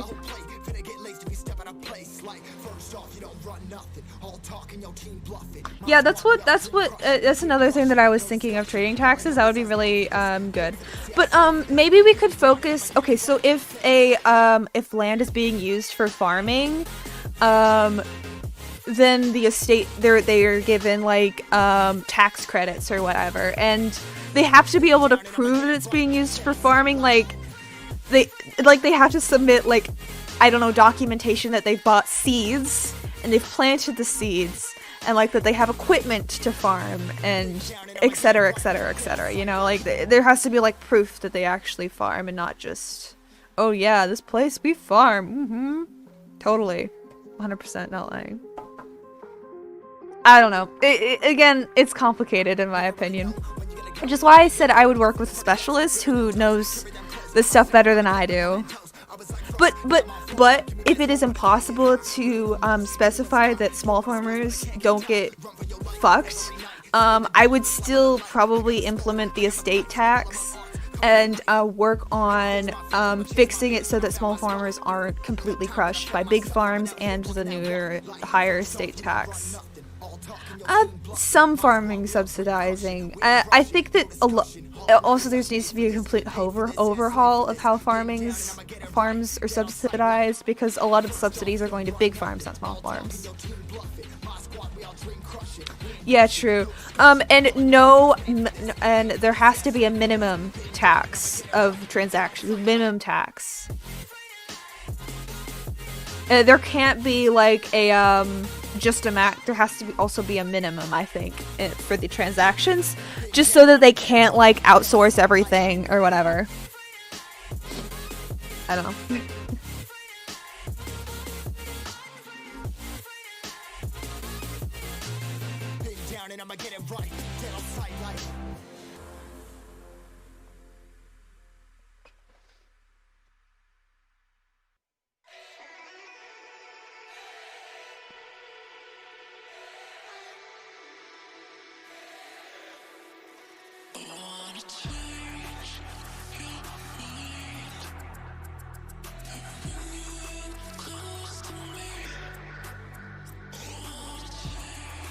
Yeah, I have a lot of ideas. I am considering running for my state government in a few years, because in my area where I currently live, last go around, there were no Democratic choices for state senator, which was very annoying. So I wanna change that, and I wanna, like, you know, make choices for people. I wanna, like, yeah. I won't run for state senate next go around because I won't be old enough. But I have been considering running for House, but I don't know if I'd be able to, because I don't know if I have the ability, but I want to. Even if I don't win, I still want to do it because I want to educate people and, like, make people aware of me, you know? Because I think that the way to change the political landscape is to educate people and just to get people aware of the politics of their area more than winning. Winning is a very small part of winning the political fight. Oh, also, I meant offshoring things. That's kind of what I meant. I don't know why I said outsourcing.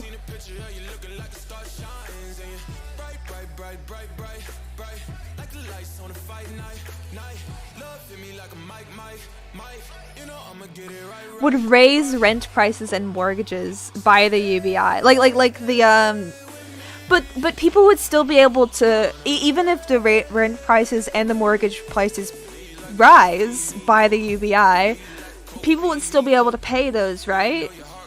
And so they would still have housing. So that's still a win, because like right now, a lot of people can't even afford the rent or mortgages. So even if they just were able to pay their rent and their mortgages, that would help a lot of people. That's my answer. And then also, I don't know the efficacy of that. I would probably have to do some research.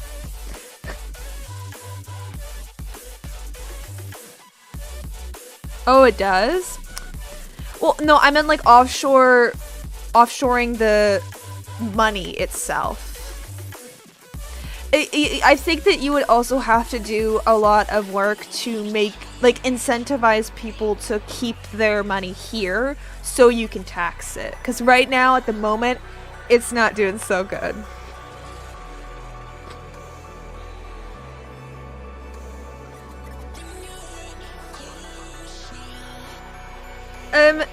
Also, the evidence shows that UBI doesn't really do that, because I think they've done it in Sweden.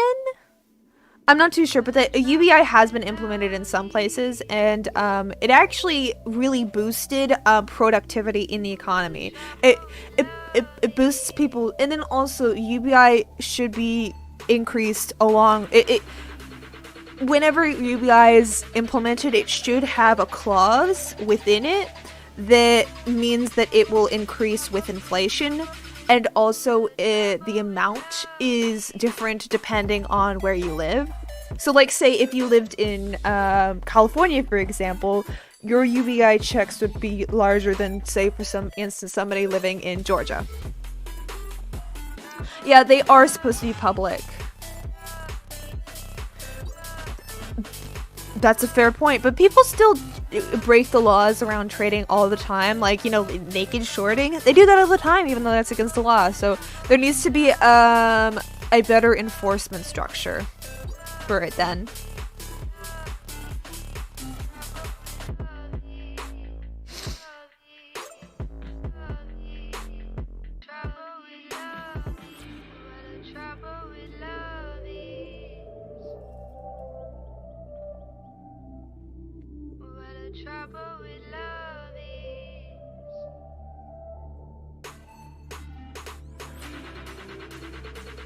I'm surprising myself at how I'm answering your questions, Lazy Paradox.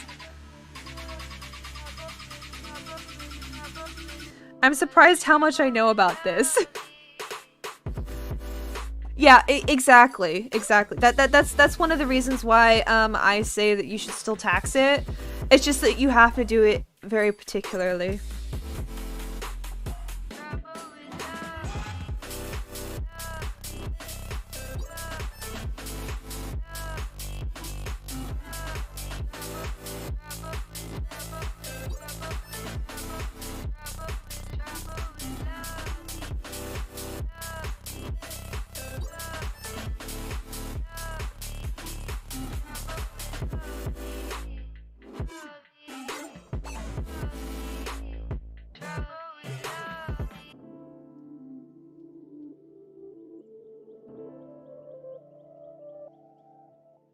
Yeah, exactly. And then also, when you have more tax money, you can also improve your enforcement structure because you have more money to invest in it.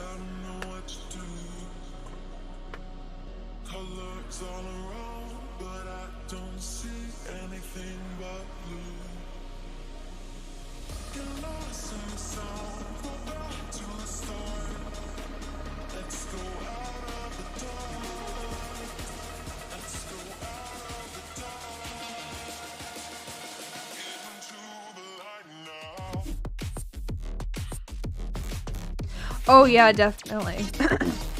I think most people are in support of regulating and taxing Wall Street. Surprisingly. Like, it just seems like the logical thing to do, you know? The thing that makes the most sense.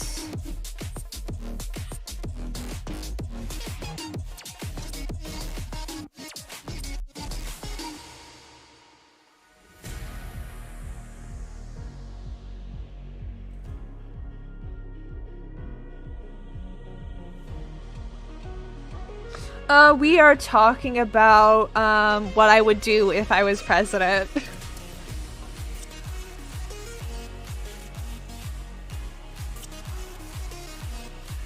Oh my gosh, wait, I did actually see somebody talk about before how to stop, tax havens. Well, I mean, you could just make it illegal.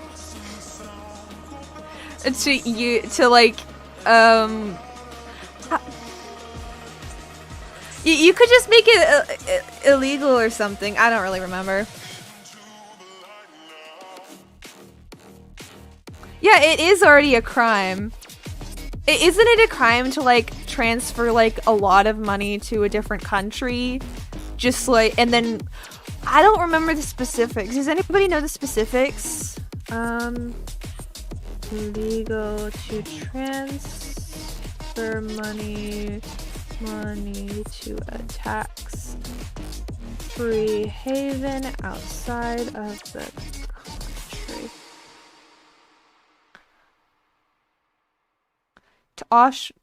Generally speaking, depositing funds in a financial institution in another country is not usually illegal.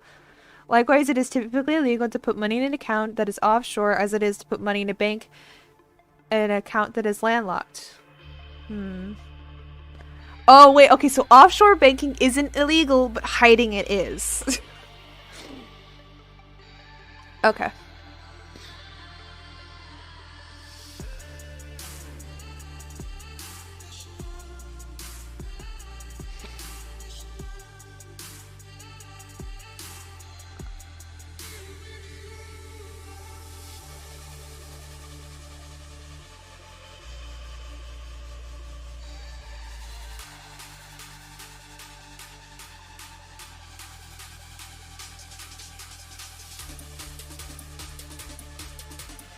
How do you...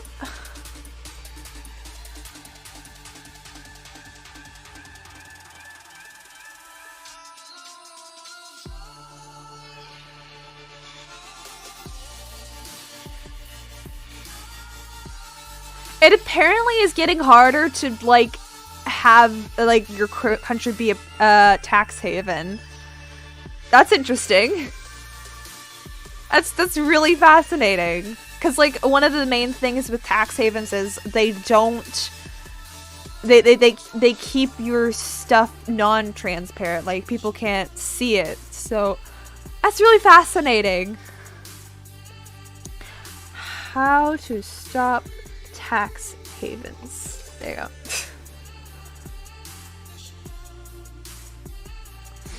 How politicians could stop offshore tax havens.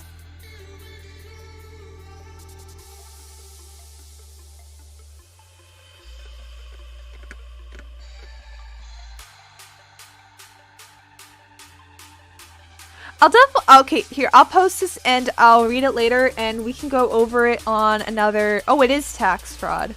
You make money in the US from employment and from trading. Your income tax and estate tax is applied to the amount you accrue from the US, but not the amount you hold in the US. When you disclose your offshore accounts, you will still pay the same taxes as if all your money was in the US.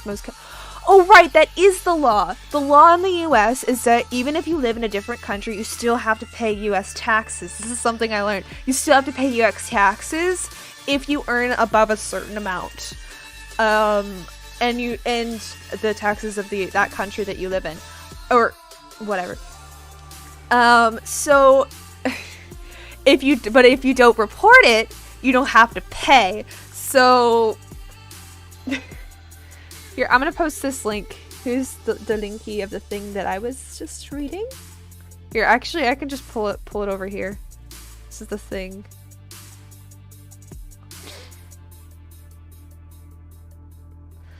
Yeah, hold on.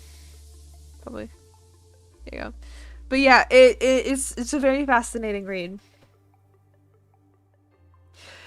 200 billion per year in lost revenue worldwide from tax evasion. That's a lot.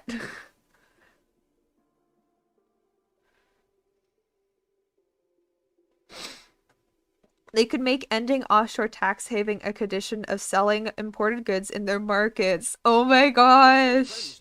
That's amazing. Instead, the US completed a free trade agreement in Panama in 2011 without forcing them to dismantle their tax haven network. It's very interesting.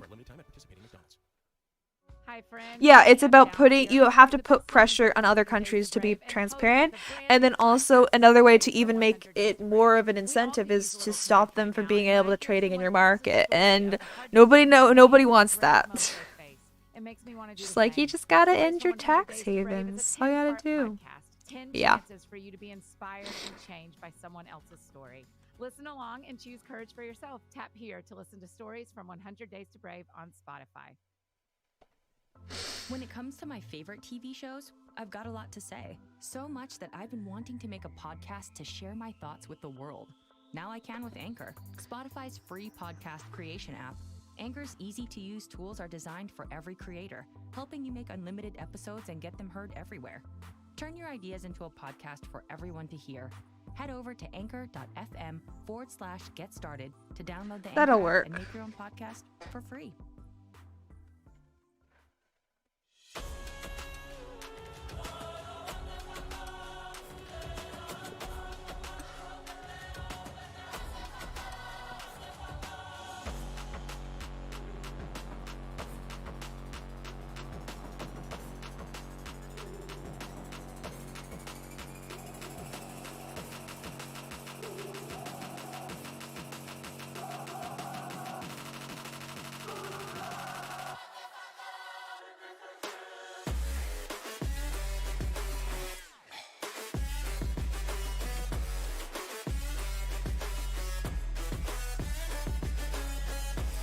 Yeah. Just enforce your dang laws.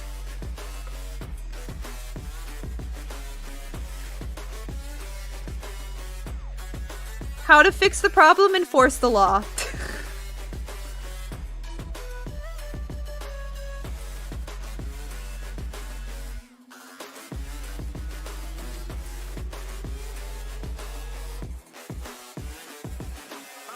Thank God that the brothers on the rise now. Endless celebrations all in my house. Levitating now, I'm super duper fly now. London boy, but they see where I reside now. Put the time in while you always yelling time out. If you quit it, cause I know I'm coming with it. You were sitting, you were wishing I was handling my business. Now I got the ball like Harry Potter playing Quidditch. And my business is humongous, you would think that happens in there. Damn man, I'm all that, yeah, I'm all that. Looking for that whip, yeah, that what you call that. I'ma blow up in the summer, have him yelling fall back. And I've always been ahead like an effing man, I came in the game like, whoa. Got a couple chains on me cause I like gold. They told me I'm the best and I told them I know. Cause when I'm in your town, every Time to make the clothes. My favorite part. lot of haters, tell me where they at though. I'm the new pop, all I do is rap though. Want me on your song, throw a couple stats, yo. Everybody wanna do the Probably same thing. That's why we ain't on the same page. Do my own thing, and I maintain. Flow like water, so I'm going mainstream. I'm going mainstream. Flow like water, so I'm going mainstream. Yeah, I'm going mainstream. Flow like water, so I'm going mainstream. I'm going mainstream. Mainstream. Flow like water, so I'm going mainstream. Yeah.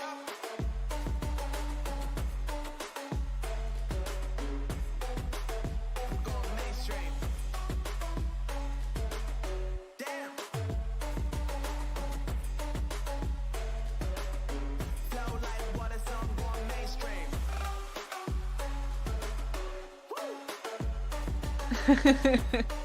No, there's nothing wrong with being gay. But, oh hey Pandas! Welcome to the stream, I'm glad you could make it. Make sure to like, comment, and subscribe for more No, I don't stream daily. I don't know what that was. Baby, this is do or die. Feel it in my veins tonight. Emotional suicide. You know it's an eye for eye. Actually, that is a common misconception. Immigration will not actually steal jobs, but it will stimulate the job economy, and there will be more jobs in the end. When there is more money in the economy, there will probably be more jobs as well. And also higher quality jobs. And there are already people who take advantage of the influx of illegal immigrants, and the thing is not to stop them, however make it easier so that they're legal and so that these companies are forced to pay them a living wage. Because when they're paying them a minimum wage, they can no longer depress everybody else's wages, because then everyone else is like, hey, well, what about my money? You know, like this is kind of like and then also the American economy works better when there is an influx of immigrants into the country, just because of how the economy is set up. Many economists agree with this, actually, that we need to have more immigrants if we want to have a better economy. So, in fact, these immigrants aren't stealing anybody's jobs.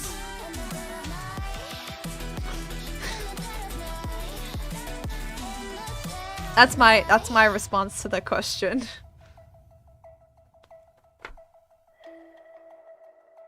And they're also not stealing jobs, they're probably just going to take jobs that most people don't want to do. Like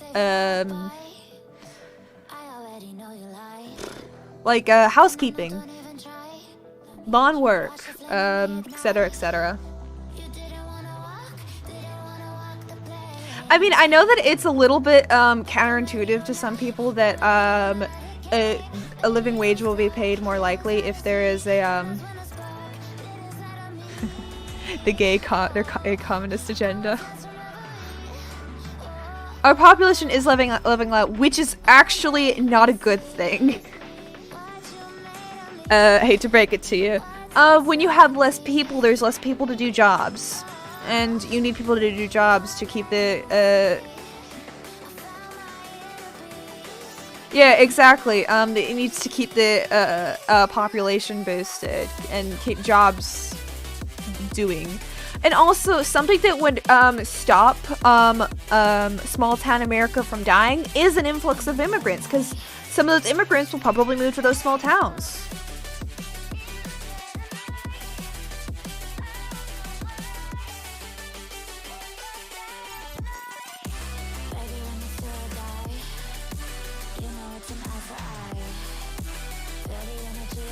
Yeah, I did not know that. Yeah, okay, so yeah, the fee that they have to pay to get those immigrants there to work those jobs, those fees do need to get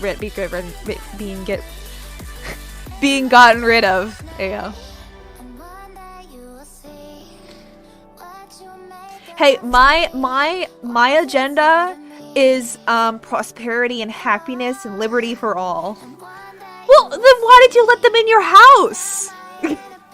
You shouldn't have let them in your house. You shouldn't have given them the mustard and told them to run. Jeez. Like, immigrants don't steal jobs. Actually, statistically speaking, immigrants do less crime than, non-immigrants. I had to think of the word. They do less crime because they came here for a reason. They want to be here. They're not just gonna come here and break the laws. Like, okay, let's say for instance you want to go to a place and, you want to stay in the place.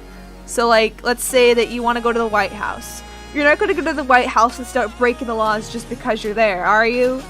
You're gonna follow the rules because you want to stay there. I mean, unless you go there like, I don't know, like with the intention of breaking the law. But like, if you go there just to like be there and experience it, you're not gonna go there and start breaking laws. Now, are you?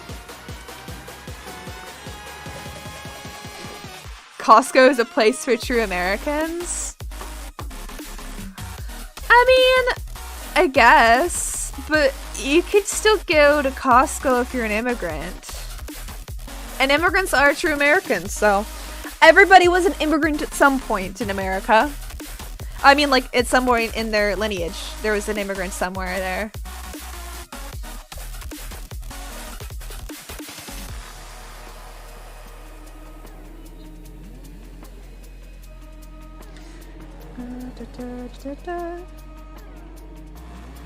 Actually, no. Fake news? What is fake news? Well, I'm just telling you. You can look it up if you don't believe me.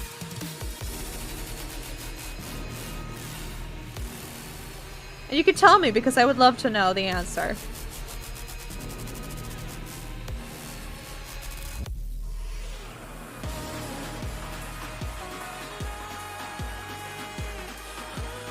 Man, it would be so interesting if I ever became the president, like actually.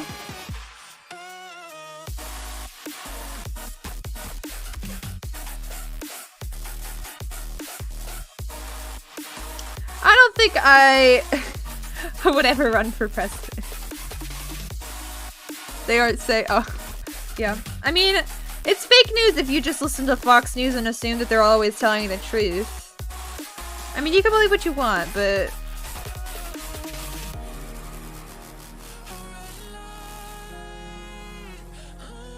yeah, I do like the system that Canada does have. Yeah, you can go and live in Canada before you have a job, and then you can get a job and get a work permit to live and work in Canada. But also, typically speaking, they prefer people who are already living there for job offers. So I think that there still does need to be work on their immigration system, but it is pretty okay. I know it does look like a Santa. I was thinking that, but I hadn't said it yet. Thank you for saying it for me, Priority. I do appreciate it.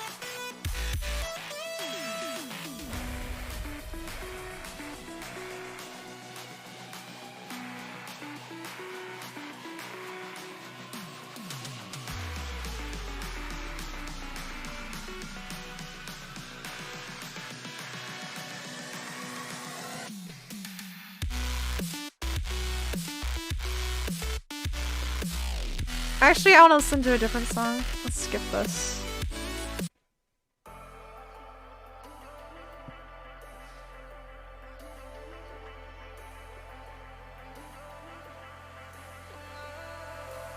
And I've been chillin', watching the ocean with you. Baby up with a slow motion crew. And we up in our growlings when people change, but not us.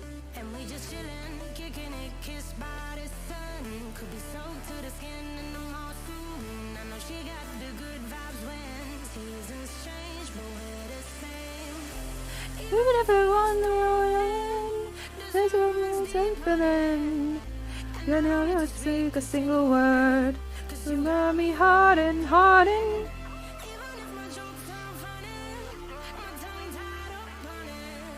Honestly, though, I think that I think that actually, now thinking about it, my second act as president would probably be, well, the second thing that I would the second big thing that I would focus on is probably disability rights in SSN. I would change how it works. Actually, I would change it so that checks that go out to people who are disabled aren't means tested, because I think that the fact that they are means tested is really not okay, because you don't stop being disabled when you know, get a job. And like the fees that you still have to pay while being disabled just for your medication and just to go to your doctors doesn't stop. So I think that the fact that they are means tested is bad and it should stop.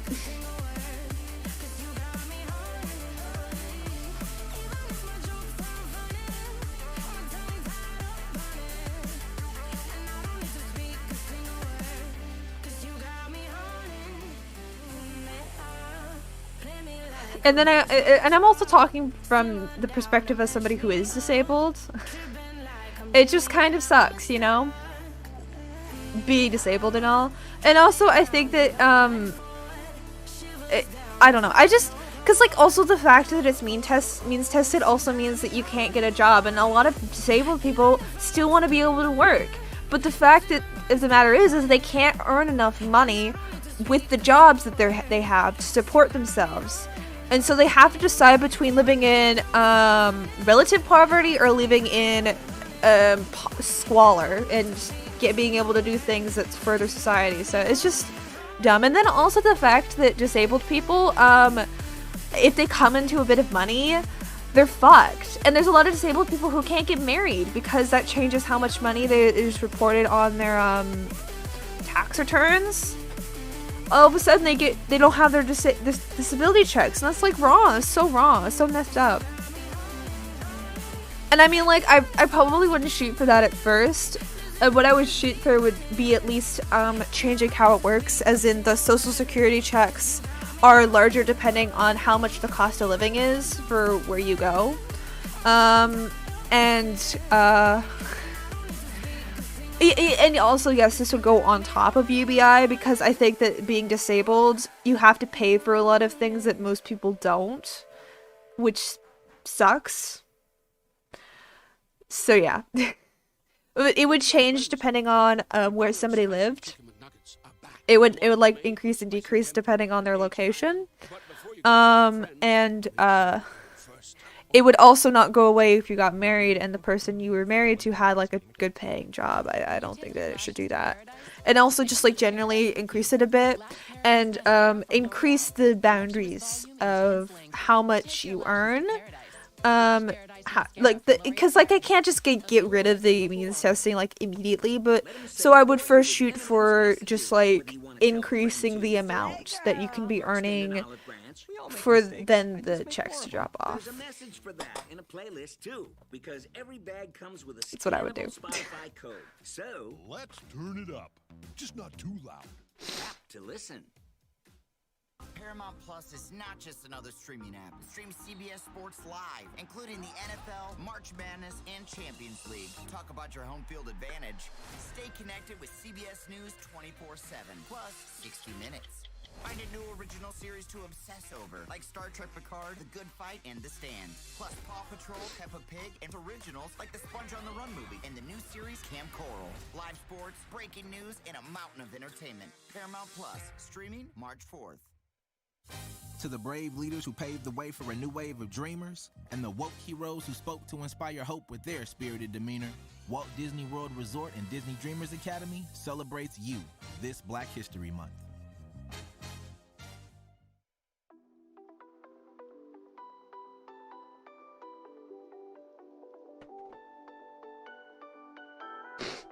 Peppa Pig stream when?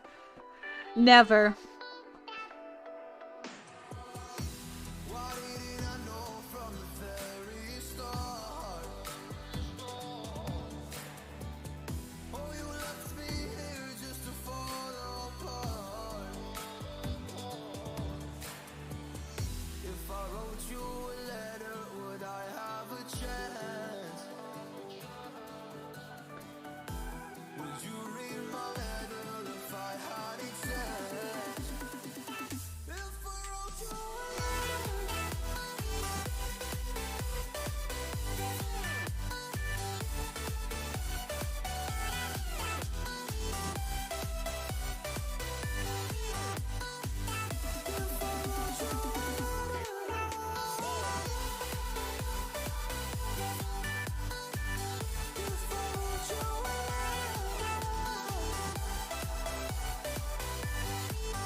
I'm Christian.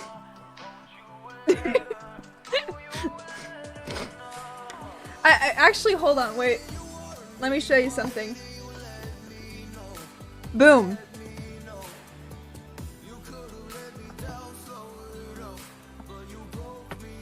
Literally have a Bible, so your argument is moot and point to me. And I mean, why do you fear God? You know, like, why not love God? Love God. God loves you. I'm just responding to the question, Lazy Paradox. Lazy Paradox post to me. You know what? I even though I do believe in God,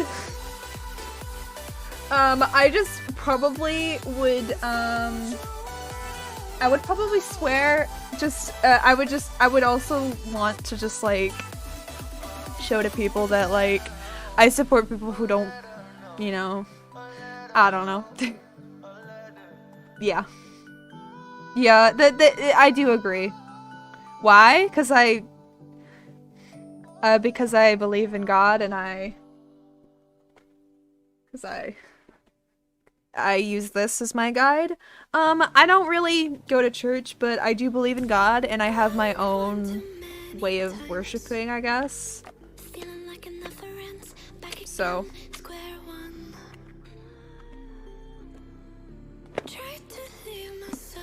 I have my own way of believing, and I have my own spirituality that I do, so.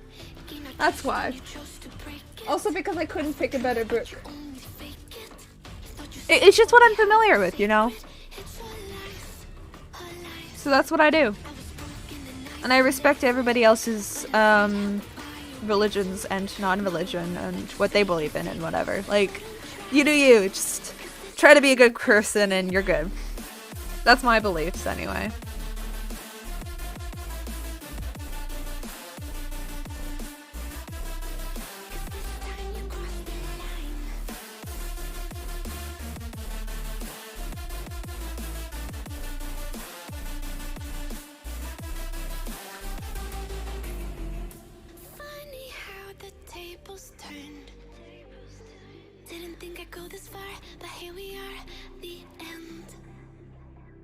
Yeah, it has to be something significant. It doesn't have to be a Bible. They're very specific on they're very the founders were very dedicated to separation of church and state.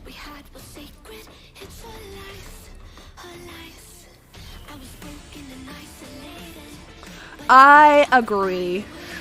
You know what? I can, like, massive respect to that, Pan. Like, I personally think that some people really need to have a more close relationship with their religion if they're gonna believe it. Like, okay, sure, whatever. It's fine that you believe in God, but like, are you following Jesus's like teachings at all? Are you loving thy neighbor as you would love them yourself? Are you respecting your enemies? Are you not persecuting people just in the name of righteousness? Are you preaching love and acceptance? Are you helping the poor and the unwanted? Are you being, a socialist? Just say, like that's kind of what Jesus preached, socialism, like loving the poor, helping the poor and the unwanted and the disabled and the neglected and the people who are tossed to the sides. Like are you doing that?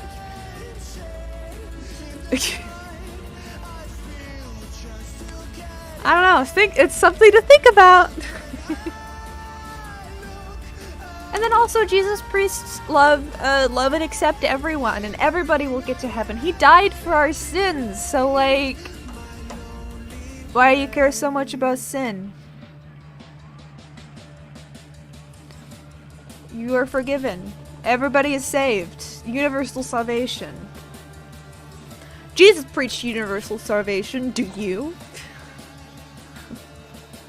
I'm really loving these questions, Lazy Paradox. Keep them coming.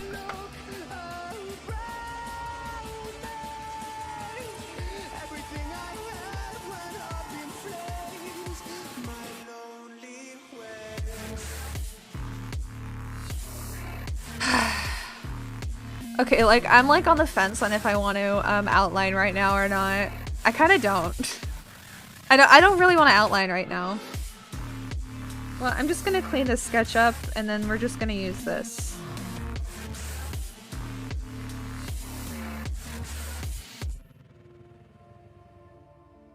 I never pray to God anymore. I'd rather no one hurt me. Redemption, I have waited for you to come and drown all my sin.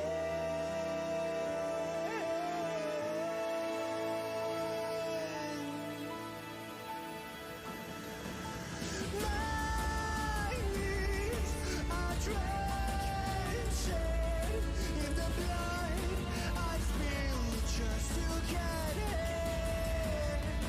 When I look around, I probably should like...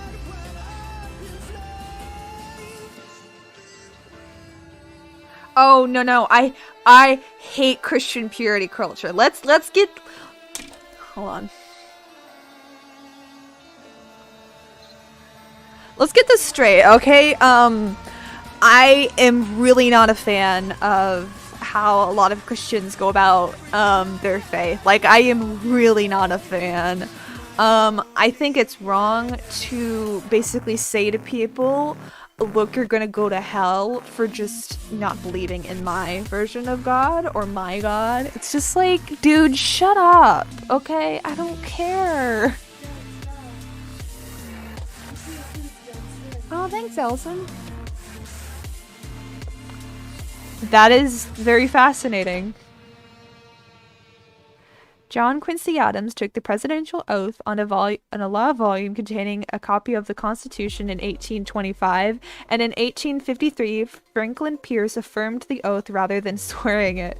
Theodore Roosevelt used no Bible in taking his first oath of office in 1901, but he did in 1905. Other sources have noted that after John F. Kennedy was assassinated, a Catholic missal was used, as no Bible could be found when Lyndon B. Johnson, who was not Catholic but a disciple of Christ, had to assume the presidency.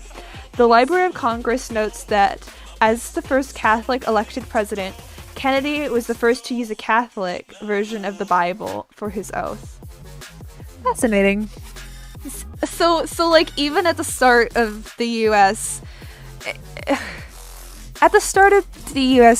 United States, there was a very big focus on separation of church and state.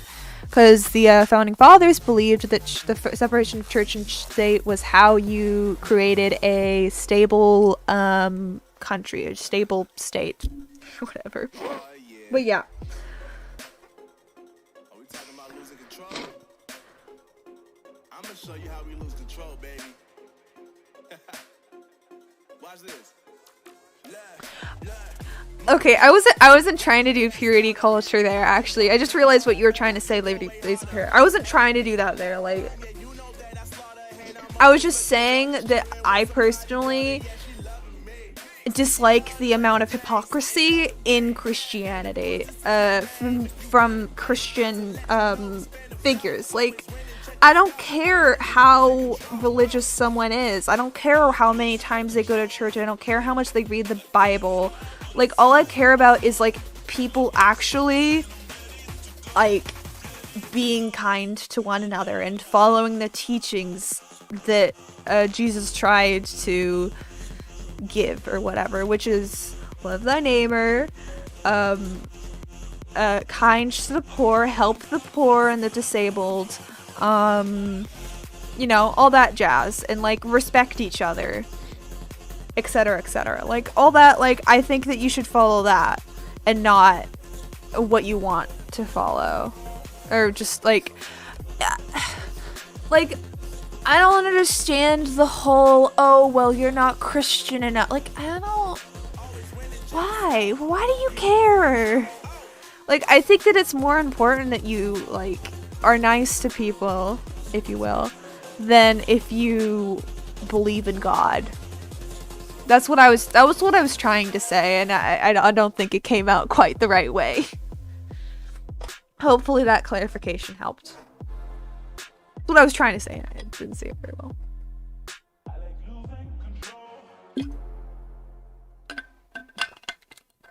When we made our new McDonald's spicy chicken McNuggets, use the praise hands emoji.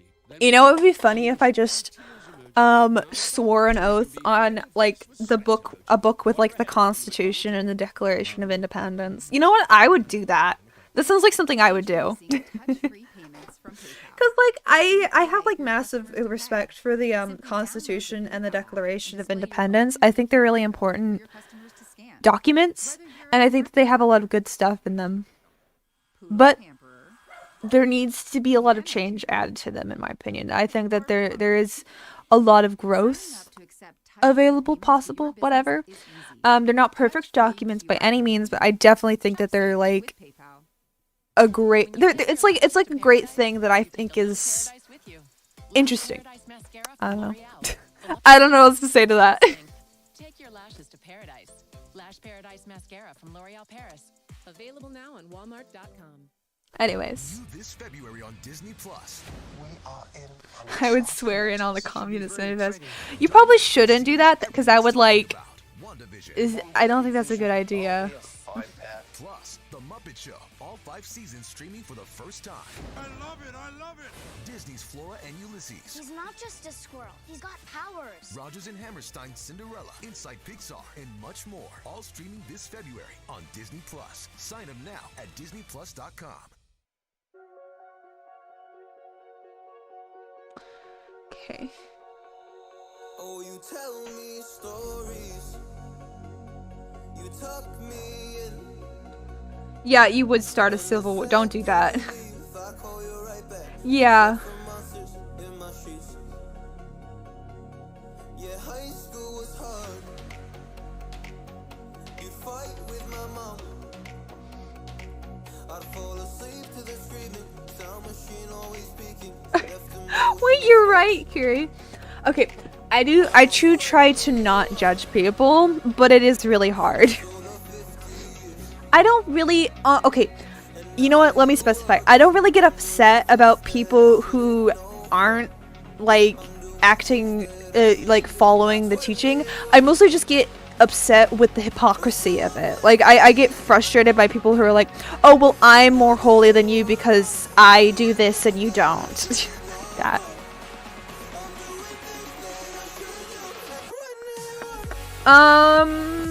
Bodily autonomy is more important than,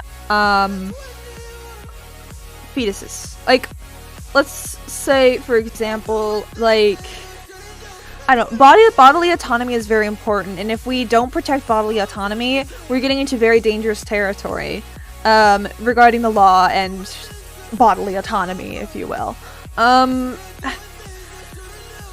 I don't know, because, like, pregnancy does a lot to a woman's body, and it's, like, a lot to go through. And also, as a matter of fact, the economy does better if women's rights are upheld, because that's, like, if you aren't upholding women's rights, and women have less rights than men, which includes having to carry all babies to full term, there is less economic freedom, like there's less of an ability to go up and down, and the economy suffers.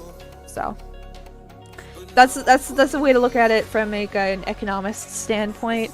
Another thing is that bodily autonomy, you don't want to start getting into territory where you're restricting people's bodily autonomy, because you're getting into very dangerous territory legally and just like morally, in my opinion.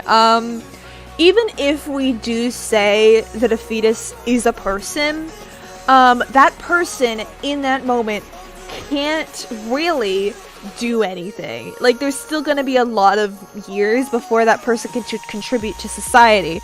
But the person who is carrying that person already is fully grown. And they will have to contribute a lot of their person to that other person to get them to a point as to where they can contribute to society. Also, supporting women's rights and bodily autonomy also decreases crime rates, because they are more able to focus on the raising the children and not, you know, like the women who want to have kids are more able to focus on raising their kids because they aren't having more kids. Like, it's more manageable. And like, the kids who are born are less likely to do crime because they have been supported by their parents and they have grown up in a good household.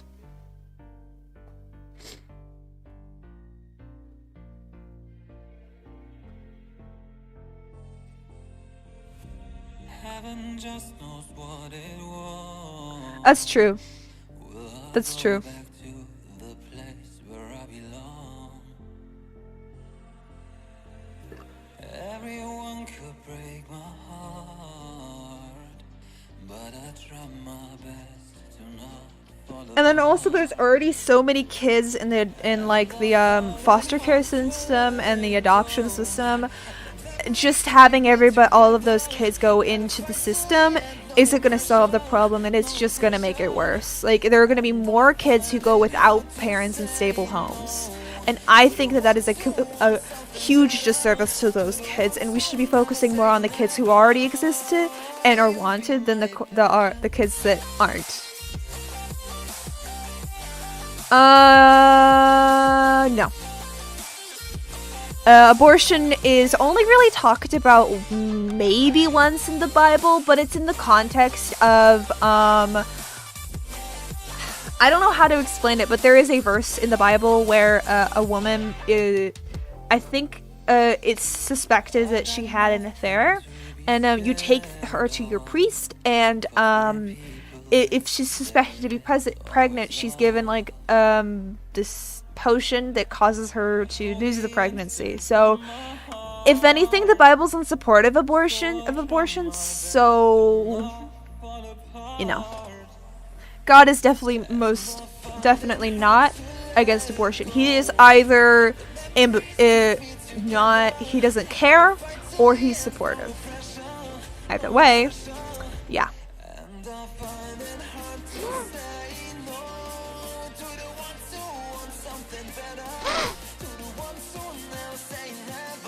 Thanks for your questions. They're really helping me construct arguments. That is true. Also, the whole anti-abortion thing in religion happened because of Catholicism's ban on abortion at the time, and the right trying to capitalize on that Catholic voter base. Basically, that's a very general way of putting it, but basically that's what it is.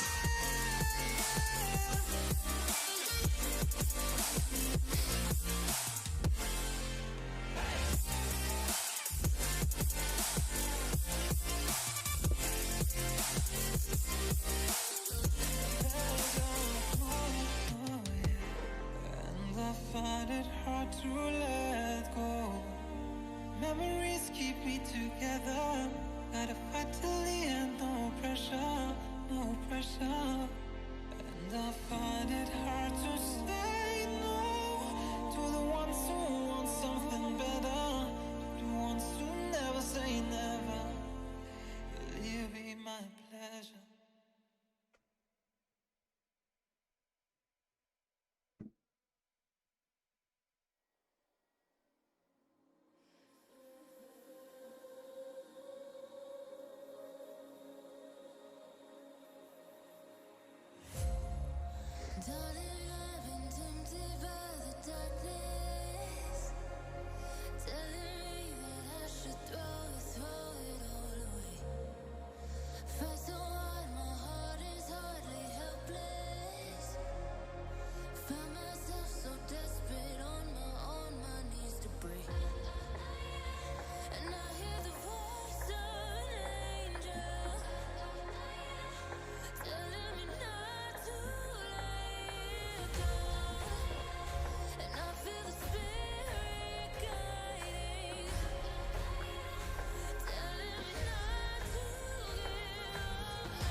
Yeah. Well, I mean, like, it gives them less fuel for their fires. Less credibility to their words.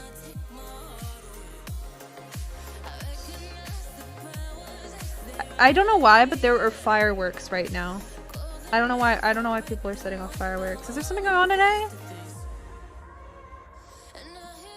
Oh wait, I remember. The place where I live, it has this thing where they set off fireworks to celebrate the new school year around this time, I believe. Something like that.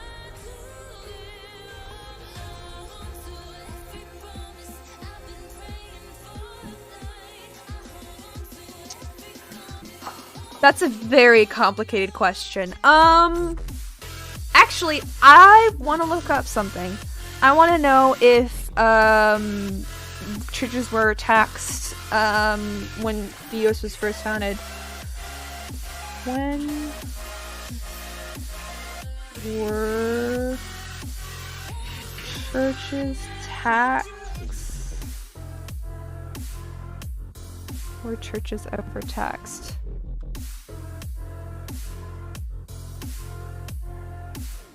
$1894. They have been unofficially tax exempt since the country's founding. Not to say that we should, like, decide this sort of thing based on, like, what the founding fathers did, but I think that they had a pretty good idea on how to create and govern a country.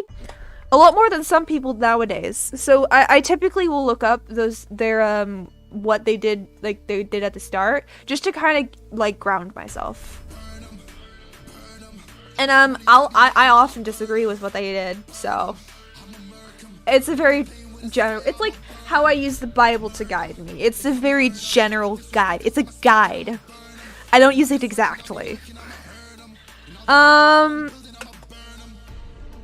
don't know. I think that the first step should be to force any church to have to, oh wait, no, I actually have talked in detail and thought in detail about this. I think that first of all, any religious nonprofit or any nonprofit, their funds, like their funding,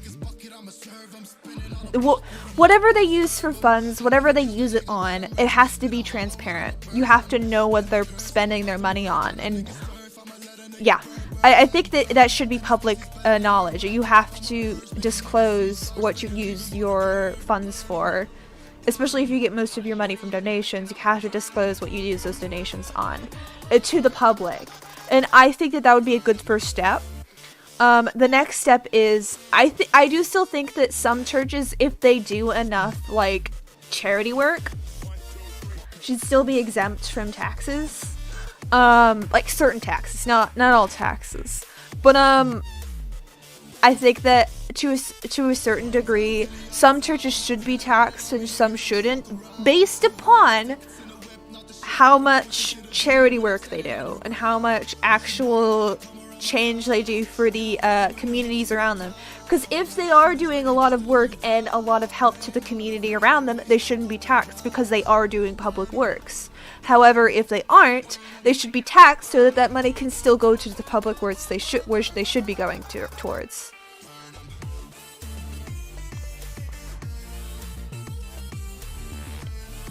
Yeah, exactly what Kiri kind of laid out. That's kind of how I feel about it. It's just said a lot better than I said it. Yeah.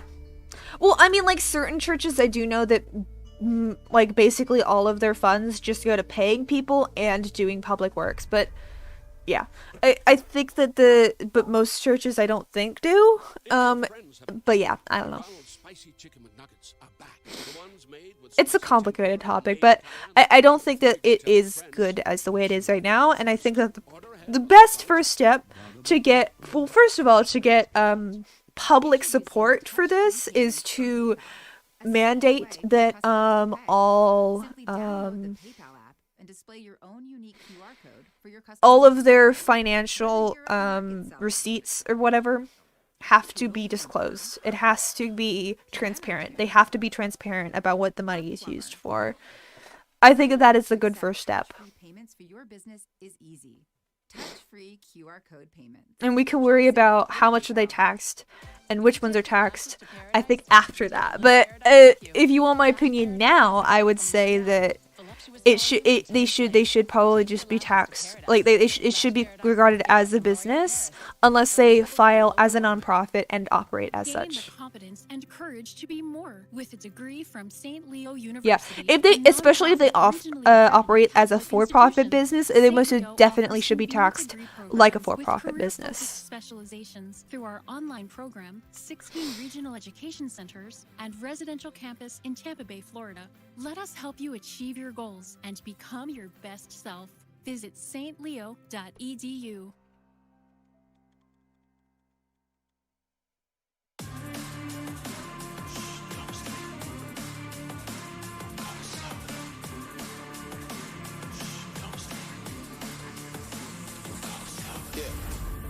They was sleeping, they was snooze on me. I was dreaming about what food to eat. Why they sleeping, why they snoozed on me? I was seizing opportunity.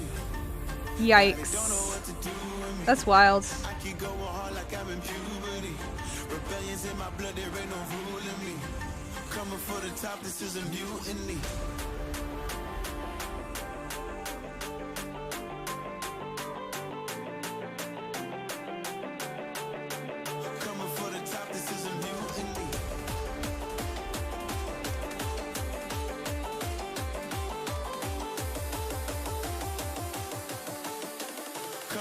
top, this is a mutant.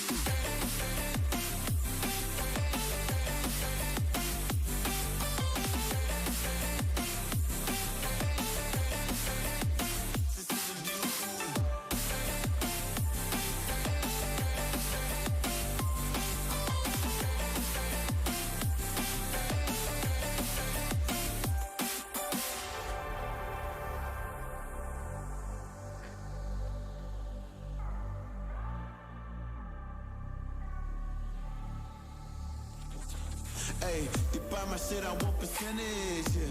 Put you in your mind like fucking Guinness, yeah.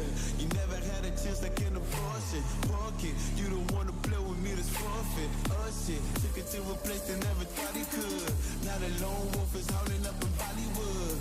Now I got some confidence, they call me cocky. Put your fucking tiger in the eye, I feel like Rocky. I am untouchable, I cannot fuck with you. I do not follow rules, makes me uncomfortable. I got all this passion and desire. Was my path, but with the fire, never passive. I acquire till I'm crashing your empire. They was sleeping, they was snooze on me. I was dreaming about what food to eat. Why they sleeping, why they snoozed on me? I was seizing opportunity. Now they don't know what to do with me. I keep going hard like I'm in puberty. Rebellion's in my blood, there ain't no ruling me. Coming for the top, this is a mutiny.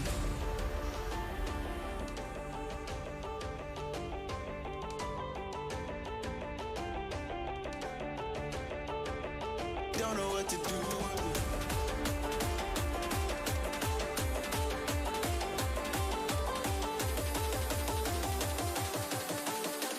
Coming for the top, this is a mutant. Yikes. I mean, then again, Jamaica has a lot of other problems that they have to deal with. Like, for the fact that basically all the jobs are stolen by people outside the country. There is no workers' rights there. There is no trans or LGBTQ rights. Nothing like that. Etc., etc. No. I don't think so. If they have salaried staff, they have to pay minimum wage. But if they're volunteers, they do not have to pay minimum wage. Volunteers are, but volunteers can only work a specific amount. But those rules are often broken for volunteers. And it should be slightly altered a bit. But yeah.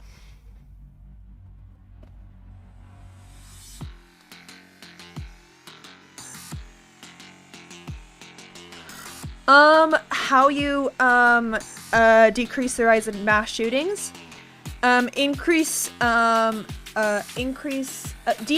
stigma for mental health and getting help for mental health, and increase the availability of mental health and clinics, and also decriminalize drug possession, and set up clinics to where you can go there and you can get help and you aren't judged, and you can also get clean ways of doing the drugs and stuff that isn't bad for you, you know? Like, make it so that it's not illegal to be addicted to drugs, and and that also makes it easier for people to go get help, and also set up clinics so that people can go somewhere to get help, and also get like a warm bed, a nice meal, a place to rest, and also make it so that they, you know, there's like different things that you can do, and that's one of them. And then another thing is also increase availability and access to it, and also specifically for people who are children,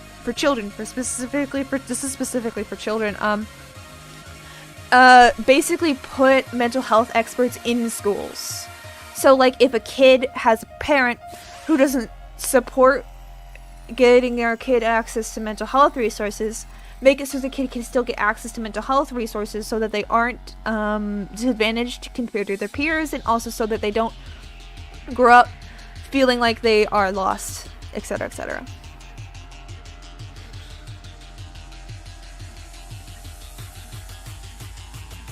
And I don't think that guns should be restricted. I don't think that it would really do anything. Well, I mean, it might slow it down, but it won't really stop it. I think that the way that you stop it is that you increase people's standards of living, and you increase their access to mental health and health resources. That's how you would fix it. That's what I meant, yeah.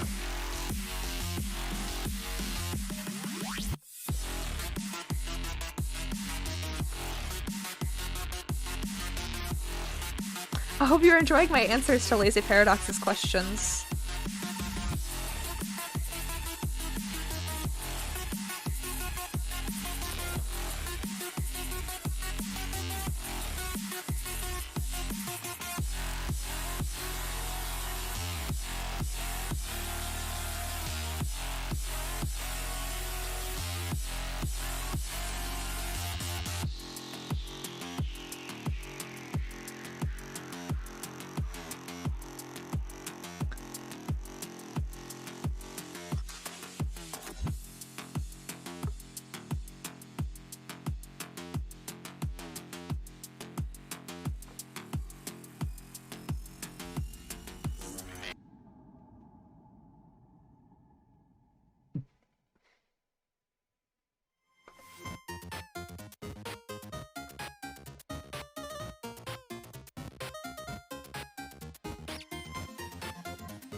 Oh, I'm glad. I'm glad we're all having fun here. Oh my gosh, there's a Tokyo Machines song on No Copyright Sounds. That's poggers. And I love this song. Hell yeah. Turn it up. Pump it up.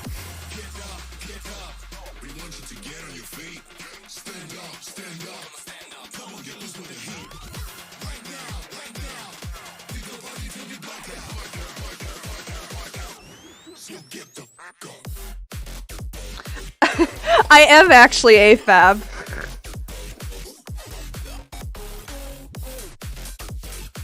Surprise!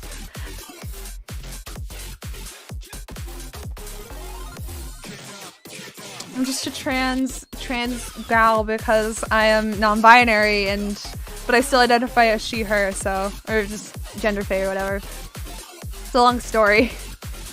I mean, like, I'm streaming, so I guess you're here for the ride. Basically, my internal dialogue or my internal feelings say to me that I used to be a man, but I am a woman. Or like I was born a man, but I am a woman. Like that's kind of like what my brain thinks, so I don't know. That's the most comfortable identification for myself that I am. Oh, it is? Would you like to... There you go.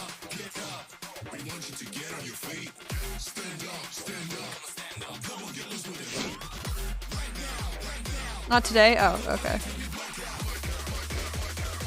Trying to help.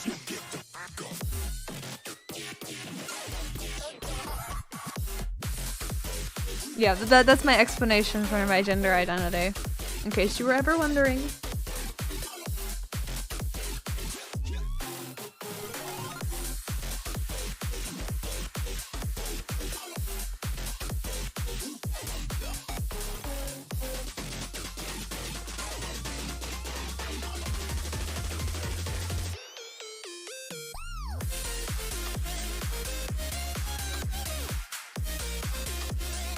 That's a terrible eyebrow. Why do I think I can draw eyebrows? Because I can't. I really can't.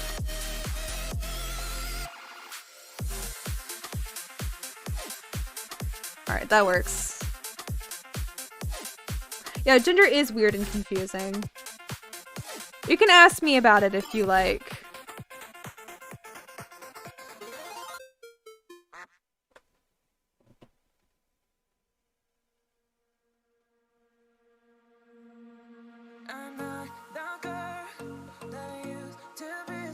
No, I'm not feeling this eyebrow.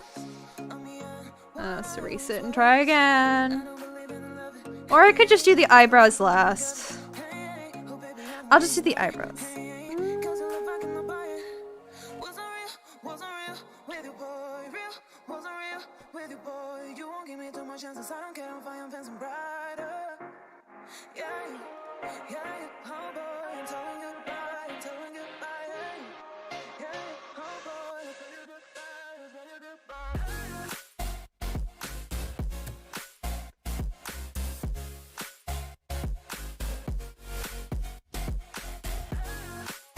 There we go, that's better.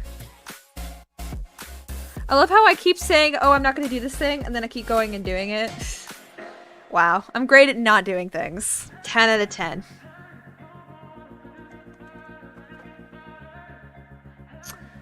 I don't...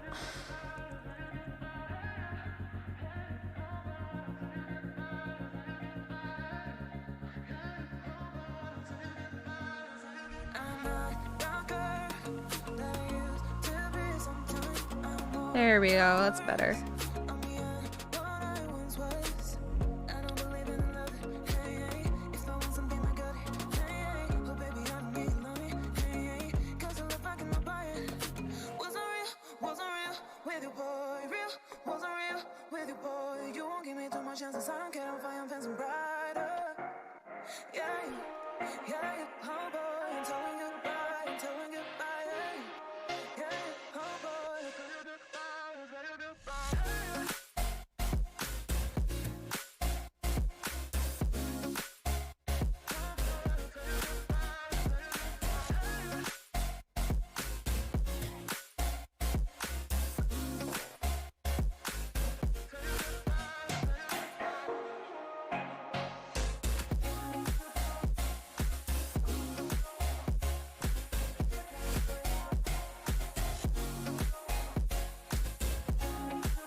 If your friends haven't told you, McDonald's spicy chicken McNuggets are back. Why are there so many ads? Like, this is incredible. The amount of ads. Make sure you get them first. Unbelievable.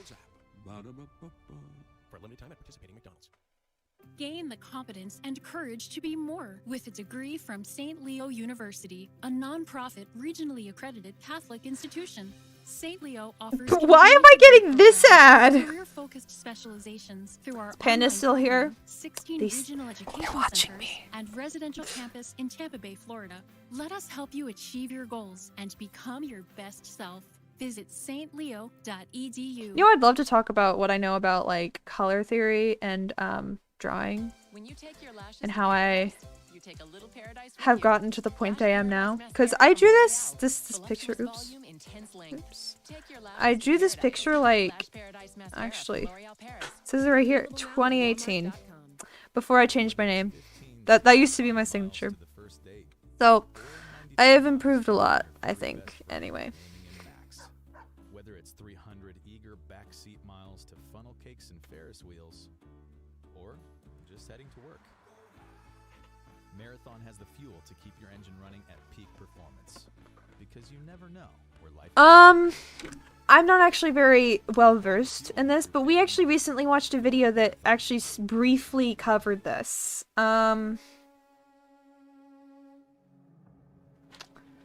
What was it?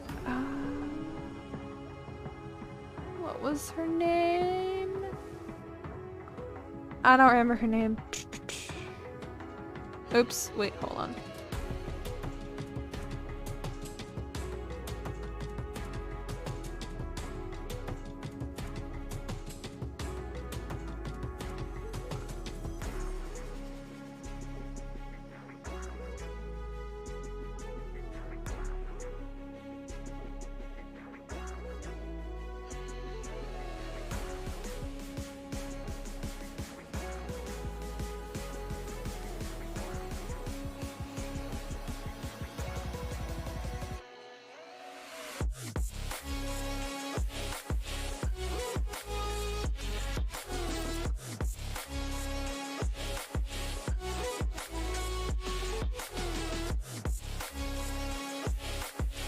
This video right here. I got it for y'all. This, I think, covers that topic a lot better than I ever could. And she's got her links in the description. But basically, it's not what it seems at the surface. Hormone replacement therapy does actually a lot to trans women's bodies or women's bodies or whatever, or men's bodies. It statistically speaking, it does make them equatable to women. Like, even like if they keep their body shape, that is still the advantages are kind of even out by the hormones themselves. So, a trans woman being born men isn't really a different advantage. Actually, it's nothing different than if they were born women.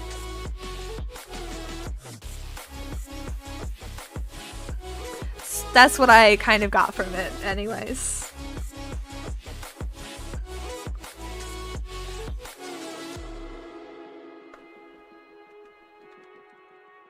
Which was very interesting to me, actually, to learn. I learned that here live on stream, so.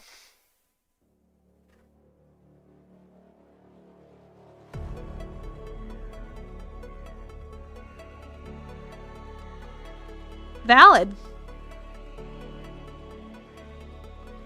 Pronouns, I look at it like this. Pronouns are like names. You wouldn't call somebody by a name that they don't want to be called, right? So just call them by the pronouns that they want to be called, and think of it like they're their name.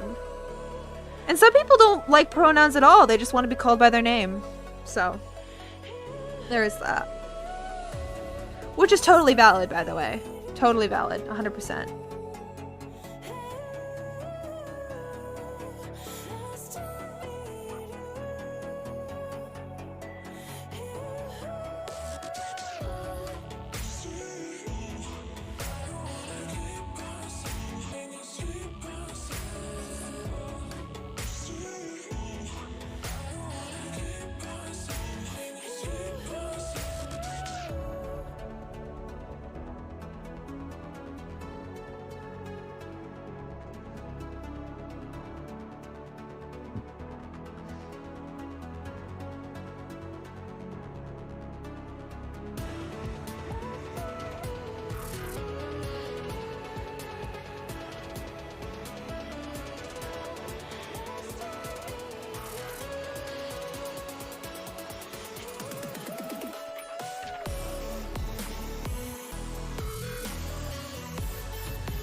Aww. I don't know if this looks good or not. I guess.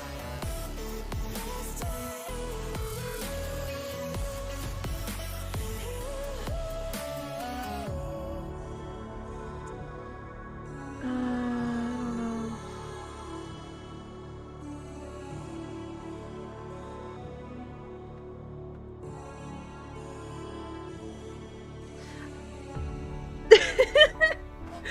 Rank the Star Wars films from worst to best?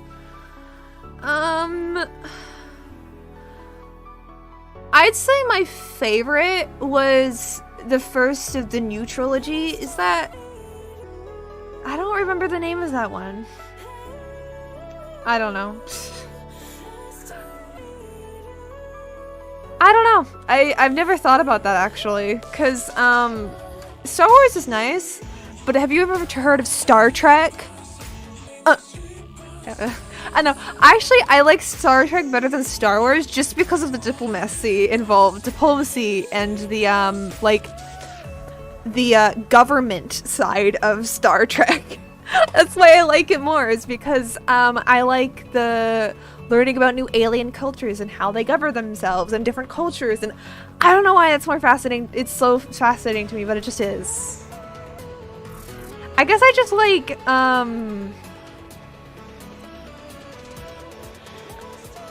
like learning about I like learning about things more than I like watching things blow up. That sounds really haughty-taughty and like high and mighty, but like, I don't know how else to explain it. It's just the truth.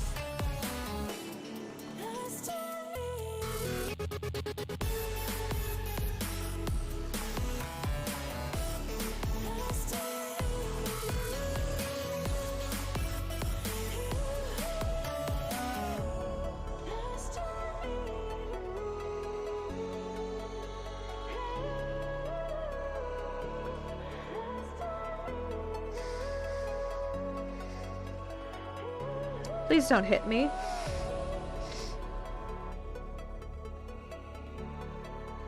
Yeah, I'll go with that.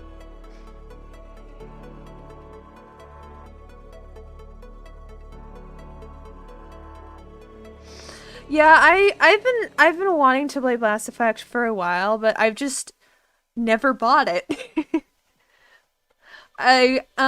To be fair, I've only really been playing PC games for like 3 years now? 4 years. 4 years now.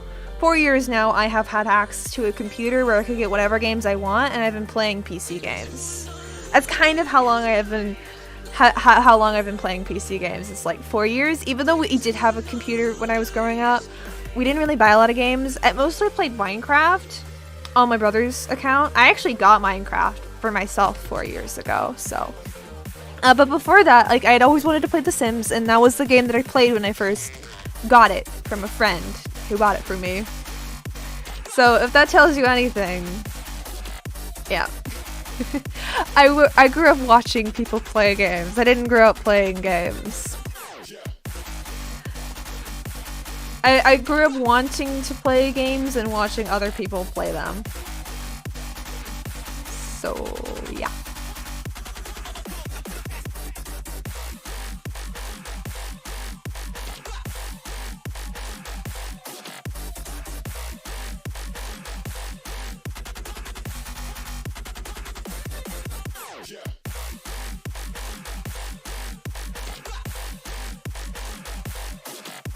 There we go. That's better.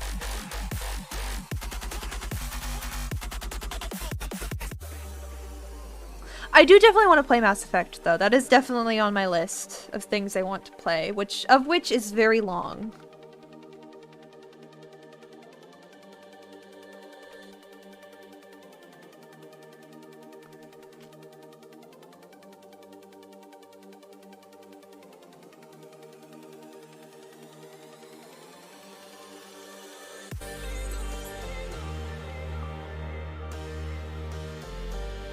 Also, I've been thinking about the game that I should get with, to play on stream, the next game. And, I've been kind of leaning towards getting the Jackbox games. The vast expanse of space. That's amazing!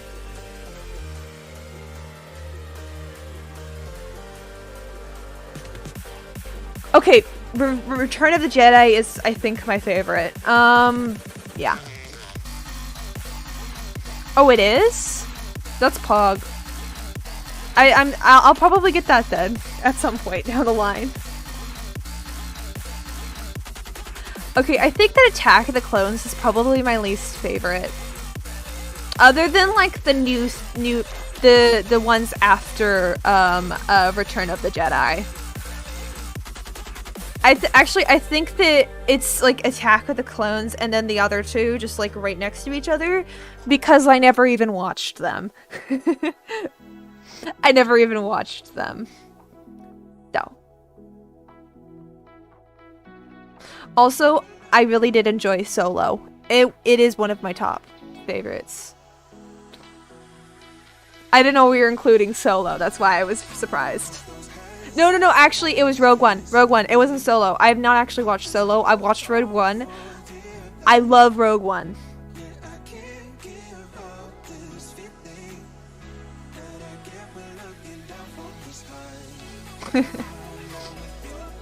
Are you guys now just giving me suggestions? So do you know you're supposed to put your suggestions in gamer chat? And this is also for the next game I'm gonna play, not like the game that I'm gonna be playing later down the line. I've never even watched Attack of the Clones either. I've watched like the first 10 minutes and I hated it and I couldn't watch the rest.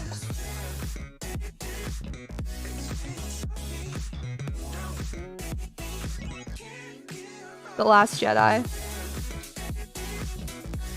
Yeah. Yeah, I don't think I'll ever watch Rise of Skywalker. I think that Rise of Skywalker, I've never even watched it, but I've heard so much bad about it, and I probably never will watch it, because I just... No. That's all I have to say.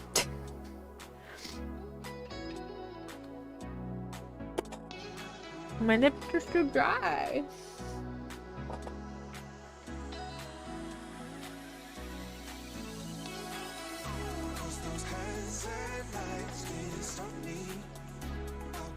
Oh, I recently have been watching through,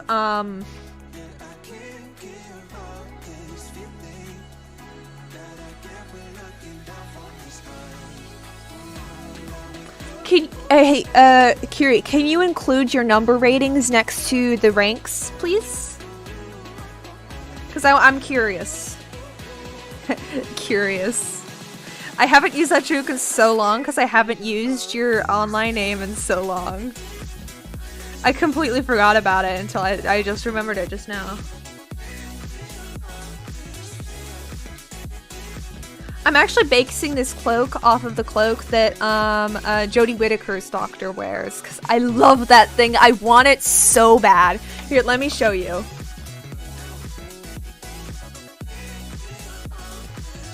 Jodie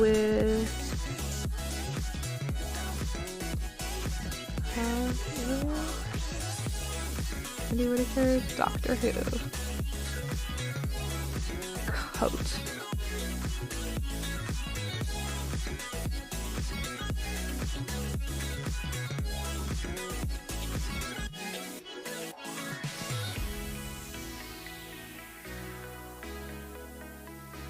Alright, it's this thing. Look, it's got a hood! Look! It's got a hood! Ah! Sorry.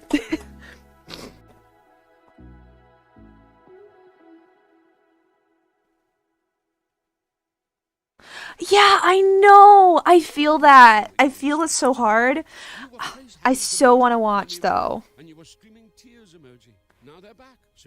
They are? Oh, that sucks. Although Jodie Whittaker, top-notch doctor. She's probably my favorite doctor just because of her coat. Like, come on. Cloak with a hood? Like, that combines my two favorite things. Hoodies and trench coats. Like, I want it so bad.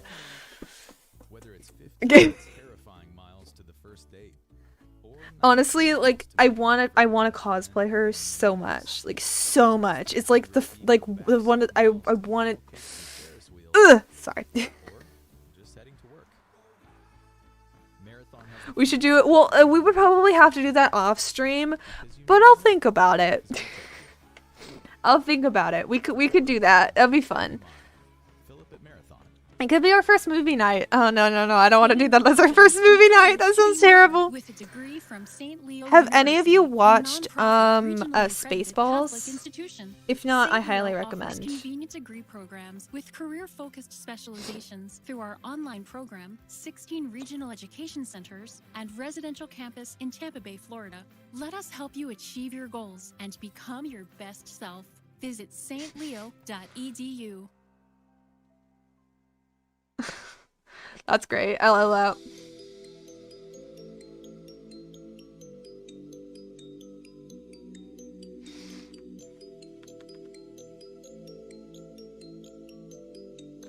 Oh, also, I'm pretty sure Doctor Who's still on Netflix if you use a VPN and you switch to being living in Britain, I think. I don't know. Just have the timer and no audio? I don't know what that means. But I think that it would still be more fun if we just did it like as a movie night, you know? Oh, it is? Oh, that sucks.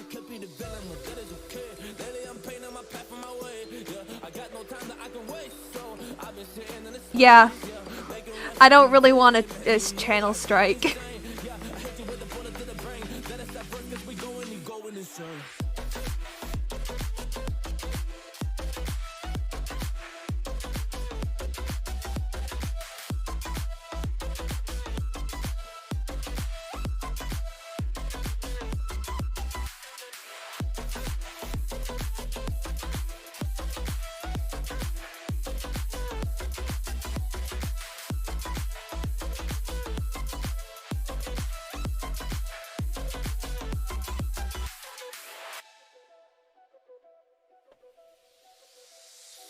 You don't know what I'm gonna do.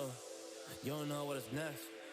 And I'm loving the fact, truly it's making me blessed. Cause I work on my team, no snakes in the grass. And we have a choice in the wind because of the work that we did in the past. Because of the work that we did in the past. Oh wait, you're talking about Jodie Whittaker? She's legit my favorite doctor.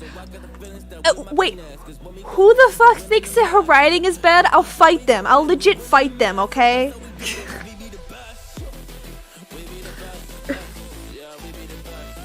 Oh, you're talking about the doctor after her, right?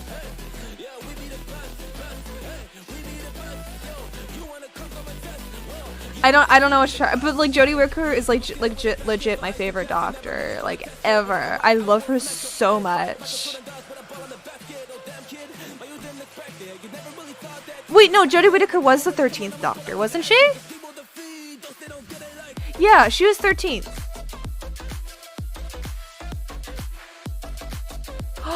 Wait, I've seen that movie! I think! Hold on, wait, I need to look it up. Death of Stalin. Movie.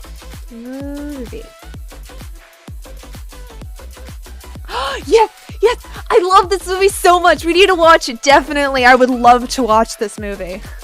Oh, there isn't? Okay, yeah. Oh, he was? Okay. Yeah, Whittaker is definitely my favorite doctor. 100%.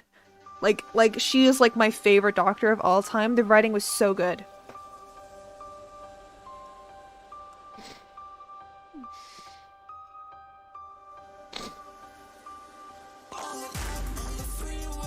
No, yeah, she's the 13th Doctor. It says it right here. It's just the 13th Doctor.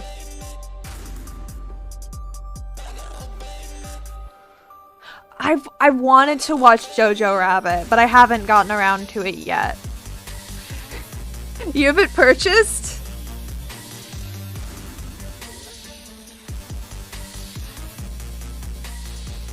Oh, wait. Oh, yeah, she is. Yeah, John Hurt is skipped. I completely forgot about that tiny tidbit.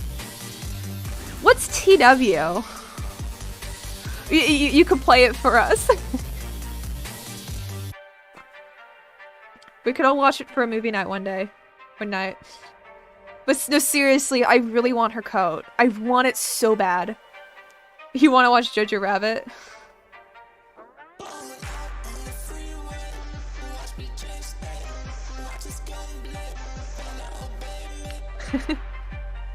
That's fun.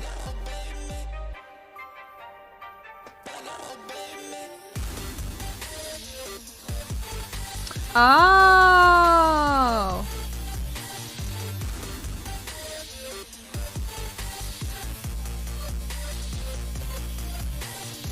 Oh, YouTube. Oh, yeah, that's totally Poggers. It's not just Poggers, it's Coggers.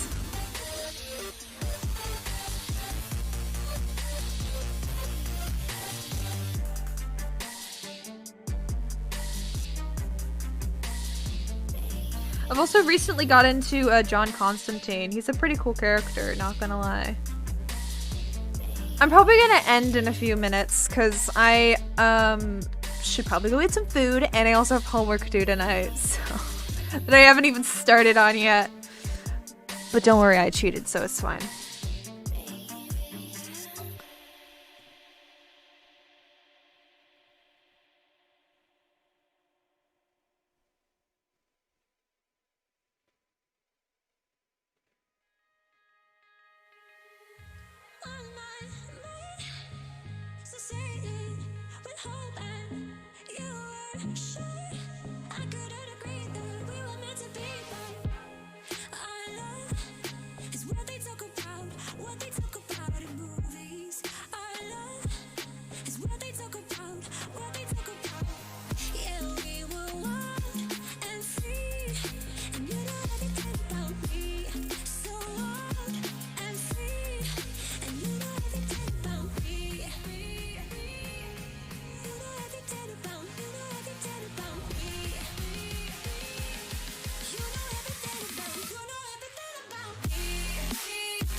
That sucks. I love her as the Doctor.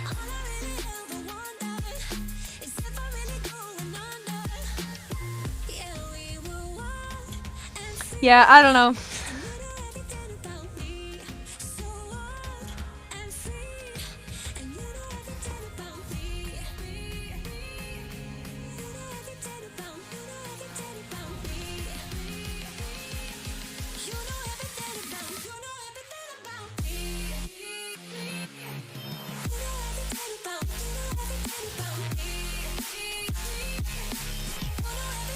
But why did she quit?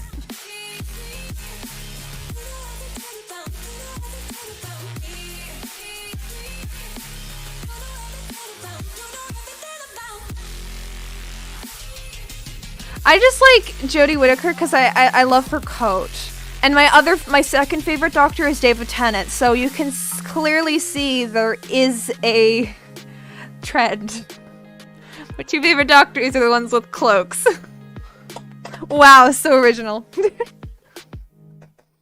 I do really like Paulie though, but he is definitely nowhere close to David Tennant and Jodie Whittaker. I don't know, people are, that's what it says, but it doesn't.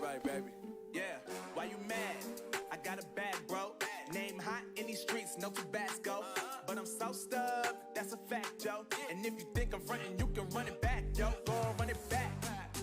You know that I run it. Everything you wanna do, I already done it. And I got your little boo telling me she love me. I got this one, that one. Damn, it's gonna be a long night. Yeah. You know. I said, damn, it's gonna be a long night. I don't know, it could be just speculation because I'm not really finding anything confirming this. It keeps saying that it isn't very clear as to if she did leave. Honestly, it seems like she might have just been fired because I don't know.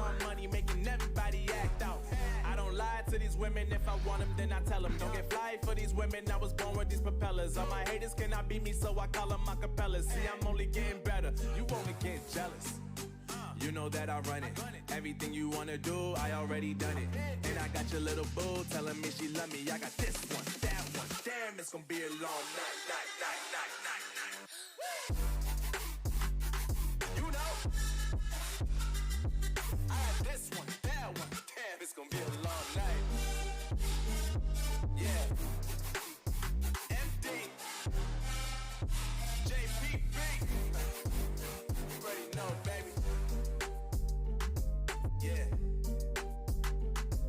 I don't know.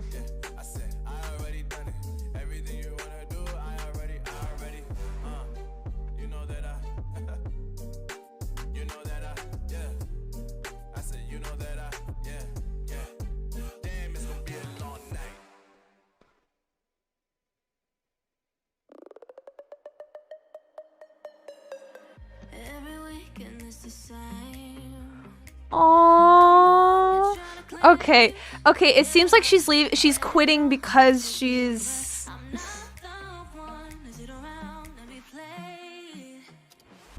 yeah, okay. Okay, yeah, no, because David Tennant did actually quit after 3 seasons. He just stayed on for longer for the specials. That's what I just read. So, yeah. Yeah, nobody wants to be tied to the show forever. That's kind of like the whole point of the show. It's just like they keep moving on. But I love her character so much. I'll miss her character, and I do wish I could watch her show more, but whatever. It's just too hard to find. You know?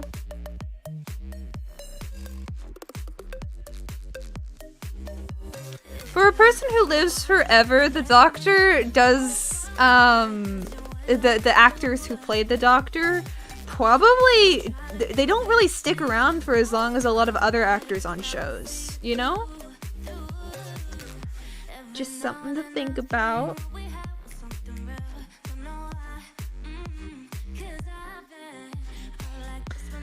Does anybody know if there's been any gay moments with Jodie Whittaker? Because I would love to know.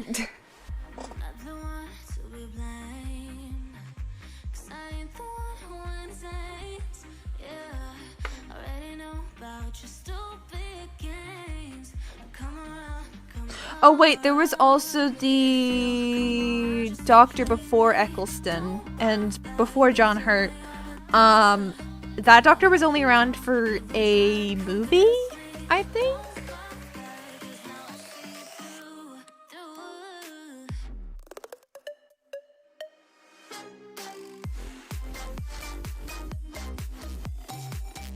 Yeah, that is true. That's also why Eccleston quit, I think. It was like pretty big deal back then, I think. I don't know. I wasn't old enough to actually no, I was just old enough to catch some of it, but I watched it at my friend's house and I only watched like a few episodes. And they had like the toys. They had like the Skin Woman as a toy.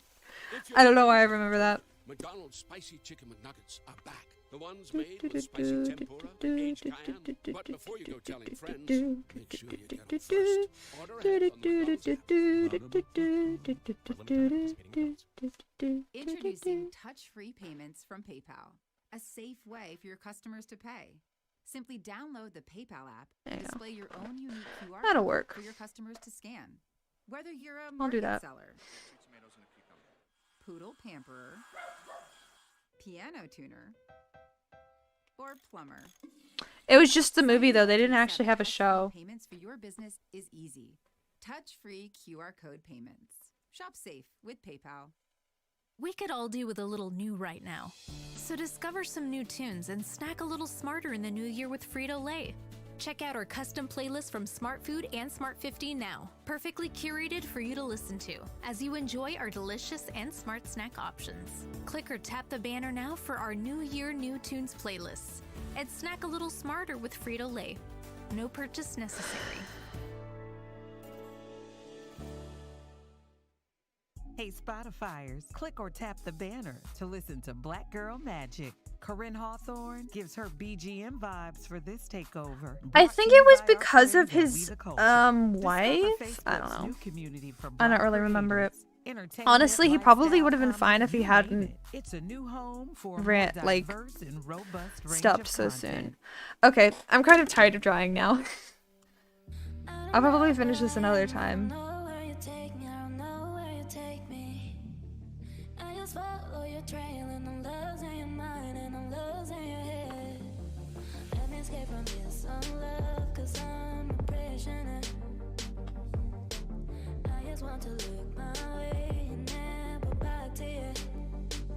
There you go.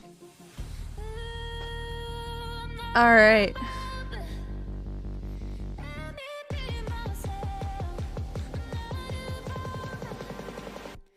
Probably something to look into.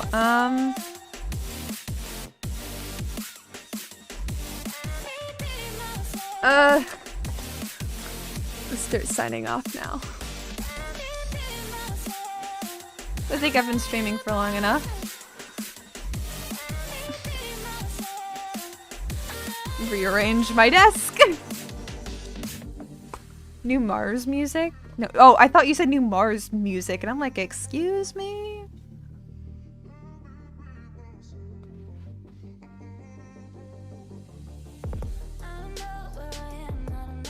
Some new Mars pics. Ooh.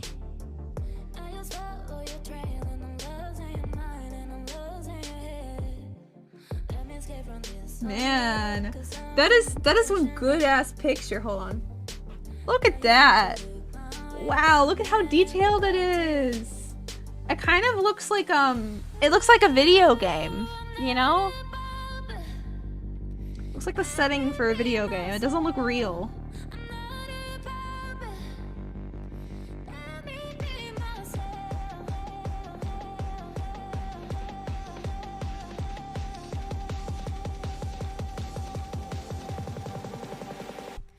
It looks generated, you know, because like you've seen so many like generated pictures of Mars. It just doesn't look real. Like, look at the sky.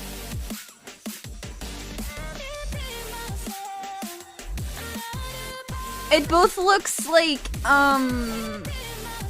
generated, but also it looks fake. It looks like it's on Earth, you know? And like they just did some editing of the sky or whatever. It's so flat. This is a 360 picture. Oops. Did not mean to do that. No. We're not doing that. Okay. Yeah. Wild. Oh, we've got a wind-carved rock. Look at that rock. It's carved by wind.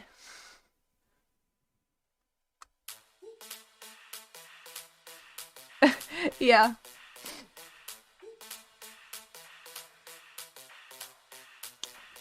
Let's check out this crater rim picture. See, look, it looks like it's generated, you know? It doesn't look real.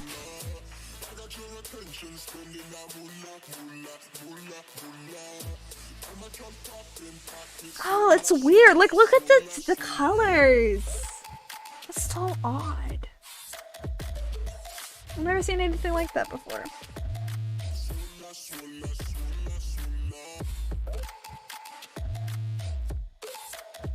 Perseverance big wheel.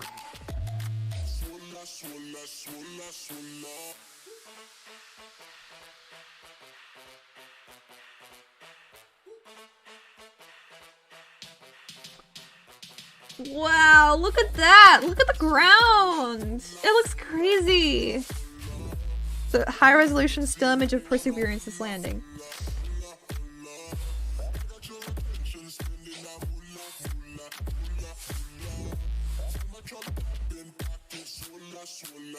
Astrobiology, I love that.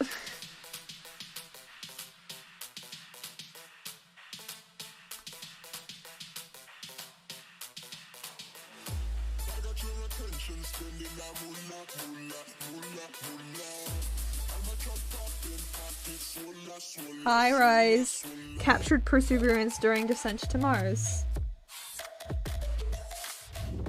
Oh, the high resolution imaging equipment camera aboard Mars reconnaissance orbiter. Oh, that's cool. That's very lucky.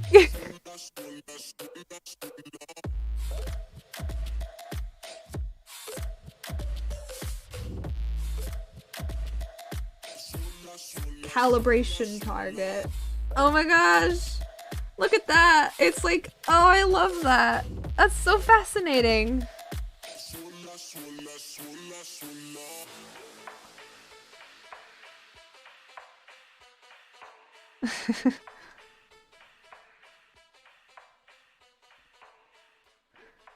It's wired. How does it look fake? Like, how is... I don't know. No, I just more mean, like, I've seen a lot of, like, generated, Martian landscapes. And it is Mars, so that is what it should look like. It just looks unreal. It's like a surreal experience for me because I've seen so many generated images of Mars. And just to see it, like, and know it's a real image just kind of, like, weirds my brain out. And I'm like...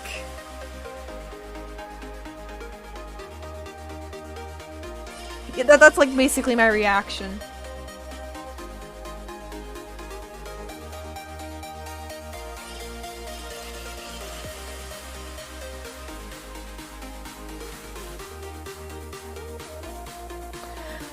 Actually, okay, hold on. I have something to show you. Venus.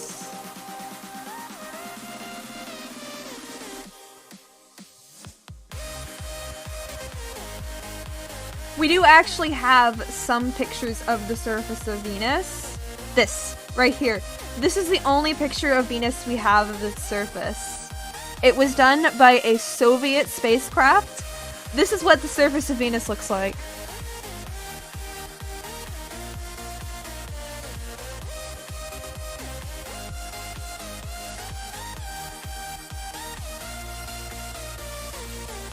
I think this is a higher resolution. Yeah, I don't know.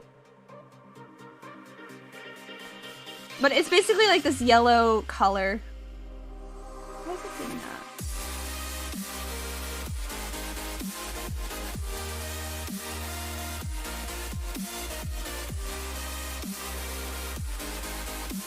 that? I don't think any other spacecraft has made it to Venus other than this one.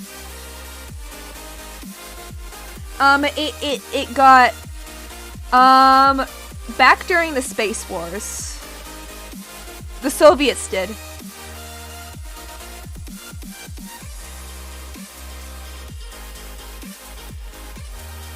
Yep, the rover melted. Oh wait, there's audio? Yo, Pog, I didn't know that. No, it lasted for 2 hours. 2 hours. 2 hours. It's right here, 2 hours. Wow, is color photography some kind of communist secret?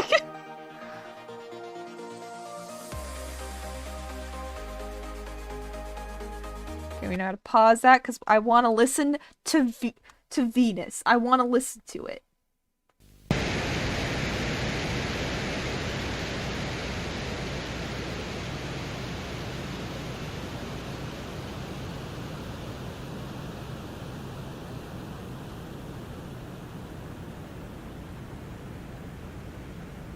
It kind of sounds like sound effects for a sci-fi movie.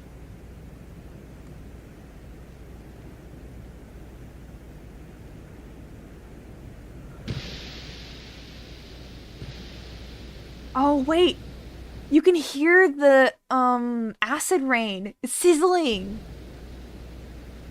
Holy shit, dude. I think that's what that is.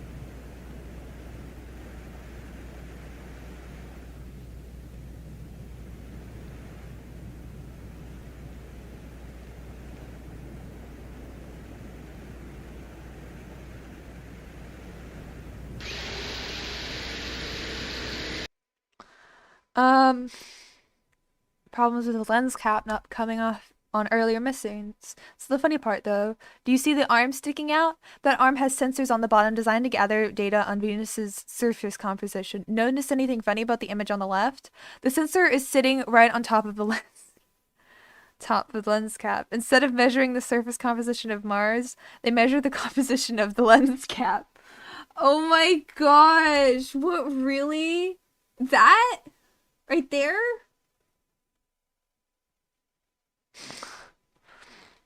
Oh, that sucks so much. That is so sad.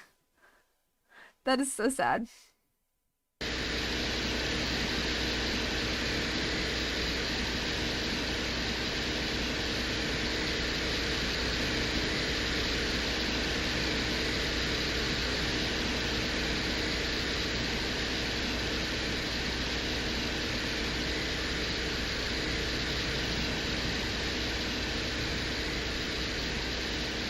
Yeah, that's what I'm thinking. Well, you can hear the wind. True, priority, true.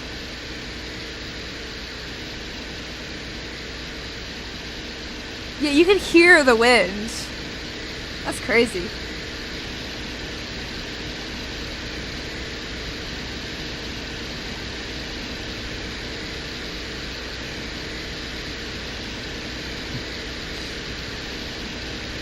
Alright, that's enough for now. I think I'm gonna end stream. I'm so glad you guys can make it to my stream. I really enjoyed streaming. Yeah. Well, I mean, at least they were able to get something from that. The first one, they didn't get anything. So, yeah. Oh, but they did actually. Soviet space program.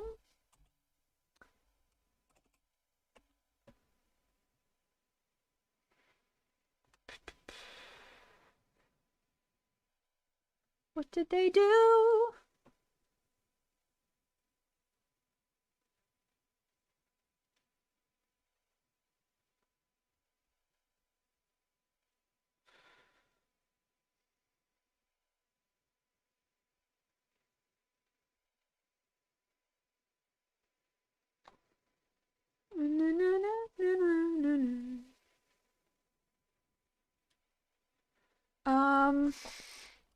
How many times did Russia try to land a craft on different planet did so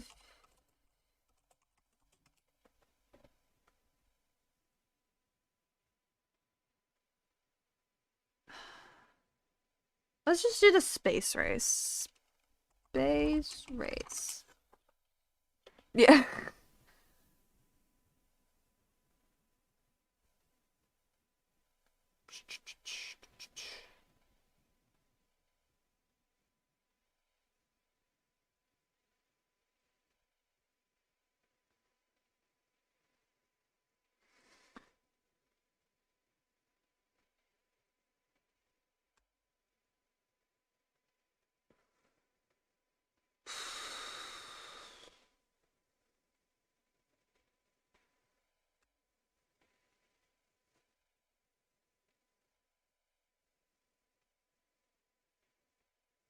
Ba, ba, ba, ba, ba.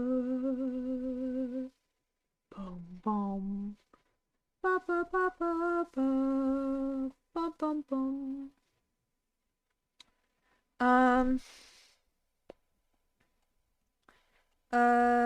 Craft. Spacecraft landed on 4 other planets. Lists of landing on extraterrestrial bodies. That's not color. Okay, there we go. Successful soft landing, which with intelligible data return. A successful soft landing, intelligible data return, and sample return to Earth. Successful data voice communication, sample return to Earth, and safe astronaut landing and return to Earth. Oh, right. The only craft ever to make it to Mercury was this one, and it was never intended to come back. It's intended to crash.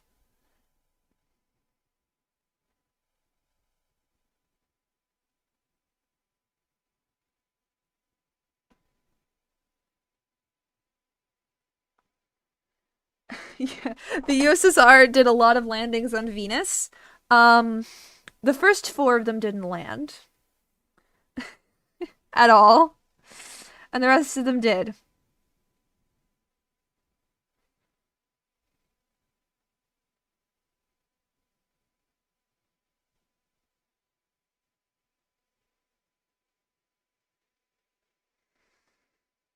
First picture from the surface. I didn't know there were other pictures of Venus. This implies that there are other pictures of Venus. It almost looks like they're transmitting information from Venus. It got worse.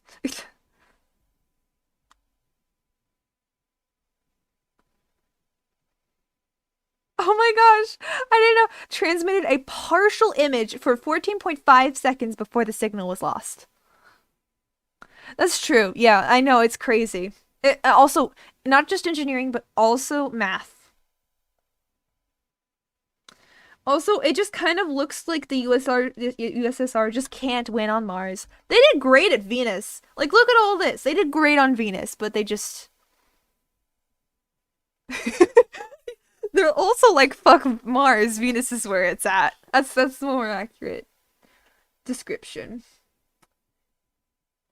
The US really focused on I don't know. Mars, wait, hold on, it's this one.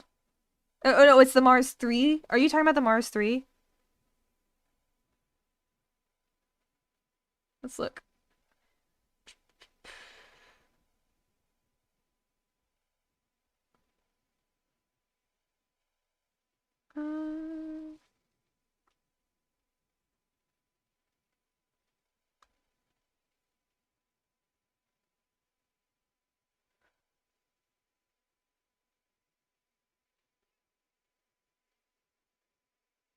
A gray background with no details. So it wouldn't be much of a wouldn't be much of an image anyway. Oh, I wasn't. Oh, dang it. I'm sorry. Okay, here we go. I fixed it. I meant to be image sharing it. Yeah, look at all this that the USSR did. Like, they're like, Venus is where it's at, and like they didn't do anything with Mars, but the US was really keen on Mars. I don't think that anything landed on Jupiter. It more just got sucked in and destroyed. Just saying.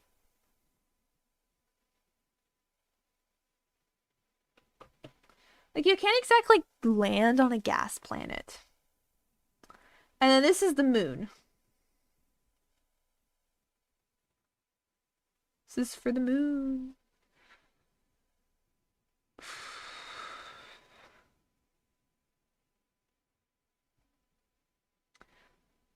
Wow. First lander visited by a later crewed mission Apollo 12.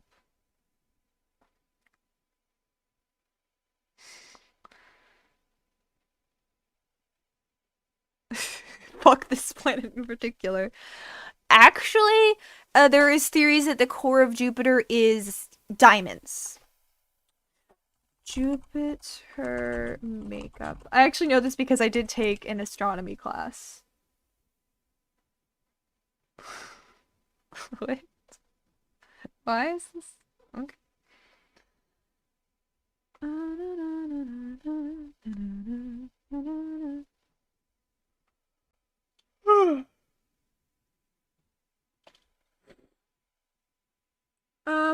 The center of Jupiter is probably not made of metal. It's not a solid. It is possible it rains diamonds. So yeah.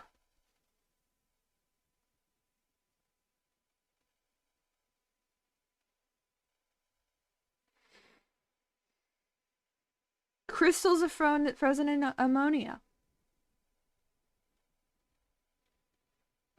are close to the theoretical composition of the primordial solar nebula.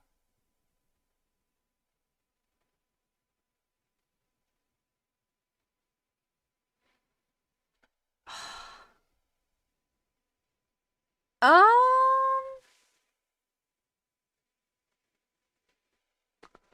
don't know. So I should probably look this up. Jupiter. What is Jupiter made of?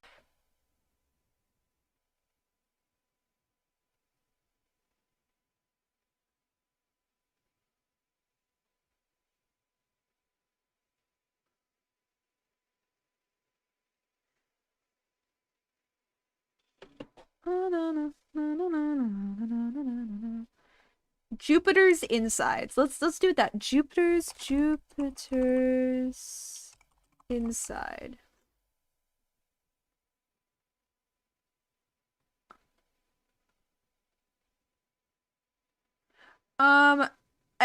Okay, so the debunking of Jupiter having a solid core has been recent. Very recent. Also, this is a cute, cool picture. This is the aurora on Jupiter's North Pole. Look at that. Isn't that cool?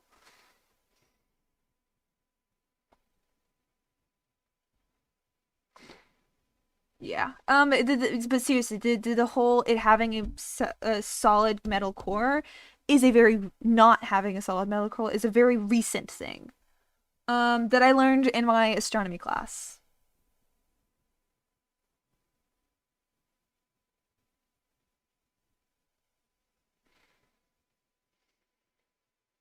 I mean, like, the sun is bigger than Jupiter and it doesn't have a solid metal core, now does it?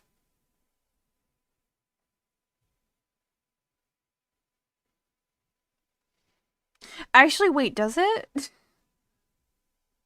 don't know. It may have a solid core that is bigger than Earth, but some scientists think it could be more like a thick, boiling hot soup. A lot of scientists, I don't know, like more recent than 4 years.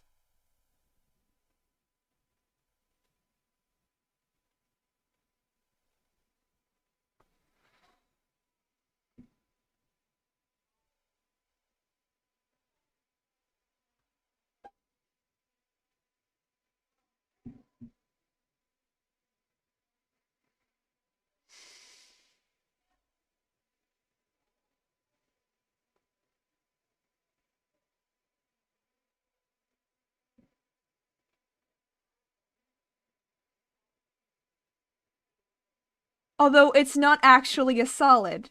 The interior of the planet changes to behave like a solid, although it is not a solid, and instead, it's a fluid mixture of hydrogen and helium that rotates like a solid body. It's like a... Interesting. At this time of year, at this time of day, in this part of the solar system...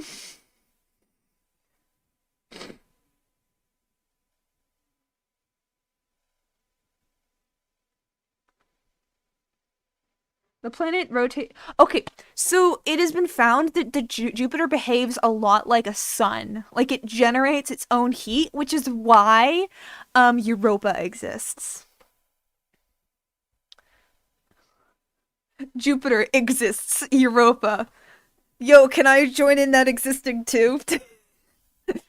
Yo, I'm about to exist in this part. But yeah, it's like this article was published like 20 it was published in 2018. So I don't know. Let's look at this paper thing here. Maybe it'll say, yeah, March 2018. So that recent. It's like 3 years ago recent, or like 2 years ago recent. It's not quite been 3 years yet. My favorite location in Warframe. Yes. But Jupiter acts yes, like a sort of sun, a pseudo sun, if you will.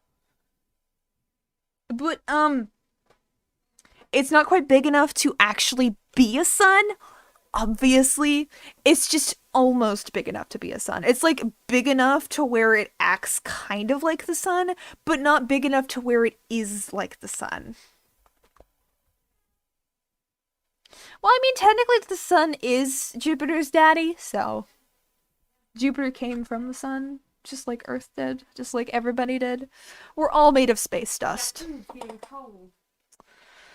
My food's getting cold. I've been told. Well, that foray into space was very fun. Let's go ahead and end off the stream. Thanks for watching the stream. If you're watching this after I've streamed it, make sure to comment and follow me and subscribe to me. Like the stream if you enjoyed this. Join the Discord to join the discussion. Follow my Twitter for updates on things, or you could just join the Discord for that too. Like, I'm not judging. Thank you so much for watching. Watch more for some more spicy takes, because I love spicy takes. Anyways, I'm gonna go get food. You guys go get food too, and go get some water, and enjoy the rest